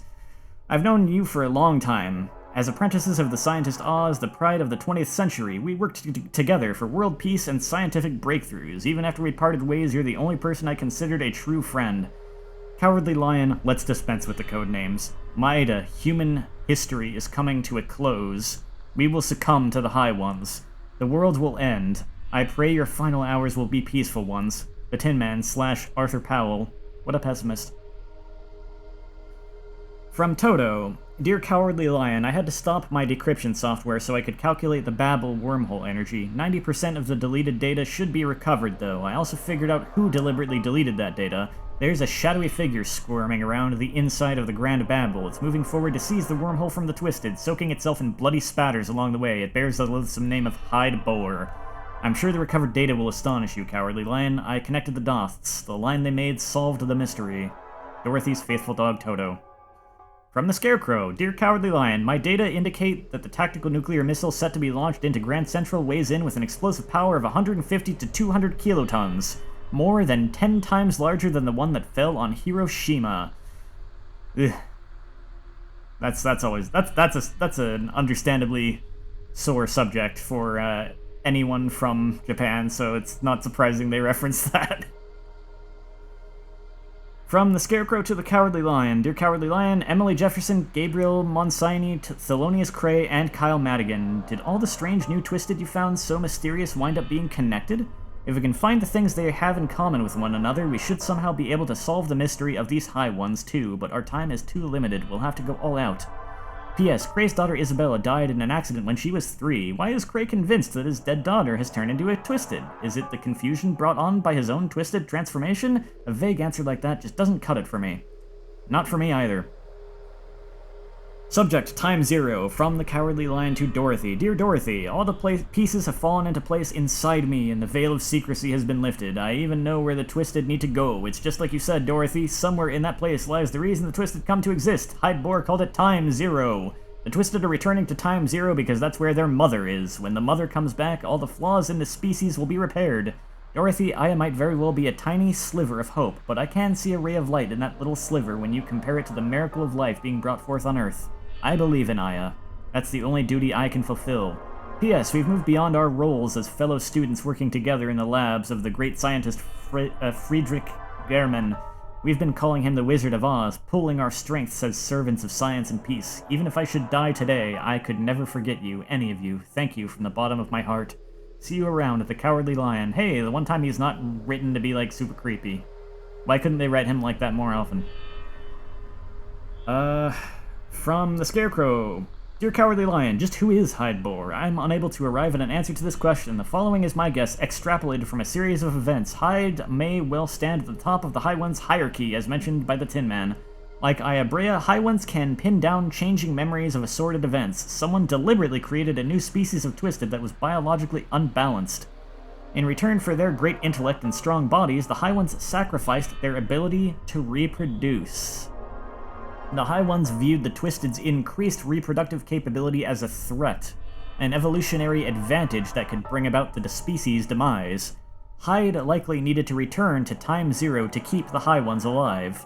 The one way to stop Hyde is for Aya to destroy him at Grand Central. I wish her the best of luck. Final Maida email from Dorothy to the Cowardly Lion. Dear Cowardly Lion, I'm running out of time, so let me make this quick. The Twisted were born in the distant future, 1,000 or even 100,000 years from now, but I think they had some sort of weakness or defect as a species. They had to make the journey back to their mother so they could get this defect repaired. That's why they built the Babels, to be nests for their time warps. It was their birth, it was karma, it was instinct. The Twisted moved back through time and showed up here. They grabbed humans living here to nourish their Babels. They raised too many Babels to count. Finally, they merged the Babels into a grand Babel that could take them deeper into the past.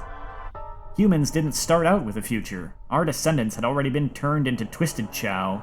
If there's just one sliver of hope, it rests with Aya Brea, and with her alone. And now we live in a timeline where neither the Twisted or the High Ones exist. Just retconned all of that out of existence by shooting Aya. So then we find out where things stand in the present day, through notes written by Eve Brea. Gabrielle. She is still part of the SWAT team's hostage rescue squad, even in this world. Last year, she married Alex McKinnon, the owner of Pig Farm, a store that deals strictly in pig-themed merchandise. I went there once to see her. From the street, I saw how happy she was, and I just continued on my way without going inside. I could talk to her all I wanted, but this Gabrielle never knew me. Owen, the jerk.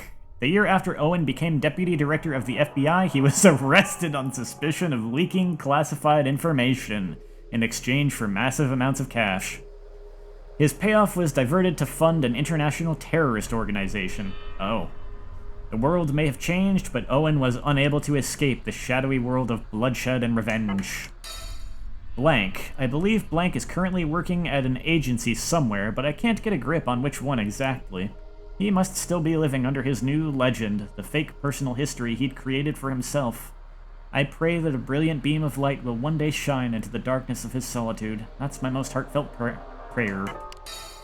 Cray and his family are making a home for themselves and living happily together on Long Island.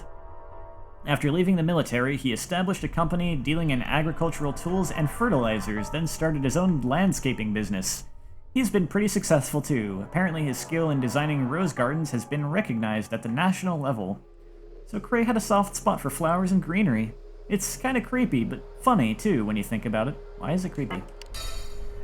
Maida. After studying in Gehrman's lab at Bonn University in Germany, Maida received high praise for his work on ribosmal structure. It went on to earn him the prestigious Wolf Prize, said to be a precursor to the Nobel Prize. Hyde. At my sister's and Kyle's wedding, Hyde absorbed the scattered fragments of my body and transformed into a High One.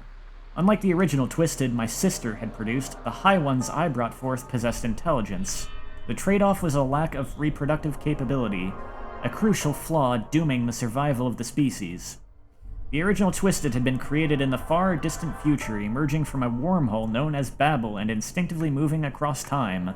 The thing that merged with Hyde was an entity capable of taking a metamorphosing world and fixing it into a single memory. Driven out, even wiped out by the original Twisted, it wanted only to change its own destiny. Thus they had no choice but to destroy my sister in Time Zero, nipping the Twisted's gestation process in the bud. Every scenario was a conspiracy designed to open the doors of Zero and allow Hyde Bowler to return to Time Zero. Like my sister, though, Hyde saw it as a battle to protect his precious family, the High Ones. Hyde no longer exists in this world. It's not a matter of him being dead or alive. I haven't been able to figure out if he even is. So Hyde, like Aya, is also just retconned out of reality. Confession of Eve. Me? I am a member of the FBI's secret operative team. I'm living in a world where there are no Twisted, but I can still feel them sometimes. One day, the world I believed to be true suddenly came crashing down all around me. Pounding waves swept everything away as though it were little more than a sandcastle built at the water's edge. The only thing left in its wake was a boundless realm of cruelty. Screams, cries, the howls of the raging wind, all were silenced, swallowed by darkness. In that moment I knew. Everything I believed in was a dream. This was the true reality. Those wretched times will revisit us one day. I just have a feeling. They wanted to make a sequel, somehow. But they kind of botched this game too badly for that to have any real chance of happening. Anyway. Here's the extra scene you get for beating the game a second time. Okay, editor's note here. Square did actually block this scene, so the entire video was blocked worldwide because of less than 1 minute of video footage. Square, this game has been out for over 10 years and you refuse to re-release it. Are you serious? Give me a break. If you want to see it, go on Twitch, otherwise I'll just explain it to you. Eve is walking down a New York City street in the middle of the evening. It's snowing, it's pretty, she's enjoying it. She catches one of the snowflakes in her hands and says, "A gift from the two of them." Then a woman walks by her, and we do not see this woman's face, but it kinda looks like Aya even without seeing her face, and then it is definitely Aya's voice as we hear her say, "Happy birthday, it's your 4th. Eve turns around in surprise, but no one's there. End of scene. Oh, you wacky extra-dimensional Aya. Wishing Eve a happy 4th birthday. That's probably some kind of sequel foreshadowing that never turned into anything.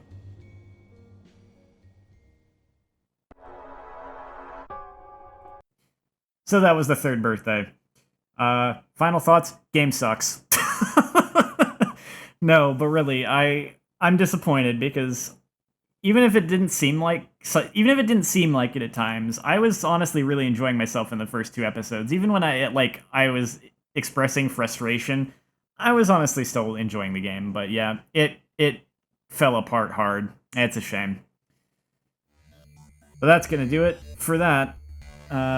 Next time I'm gonna be streaming something very different, so no worries if it's not your thing. That goes for anyone who might be watching these. I'm gonna be playing a Pokemon Mystery Dungeon game next. I'm not gonna do that tomorrow. I think I'm gonna take a little break. I'm not sure when I want to start it. I have something coming up. I don't know. I'm gonna be playing that one by ear. But yeah, I talked about stuff I was gonna stream. The next thing I'm gonna stream is basically gonna be Pokemon Mystery Dungeon Explorers of Sky. It's actually gonna be a ROM hack that makes the game a little bit harder, but not too much harder, but the story is the same. And then after that, I want to stream another hack that actually changes the story. Interested in it, want to check it out. But yeah, that's gonna be next time. Thanks for joining me on this journey through all the Parasite Eve games. It's been fun, even if it ultimately ends in a letdown. I hope they do something else with the series, a remake or something. We'll see. But yeah. Thanks for hanging out, and I'll see you around. You have a good night.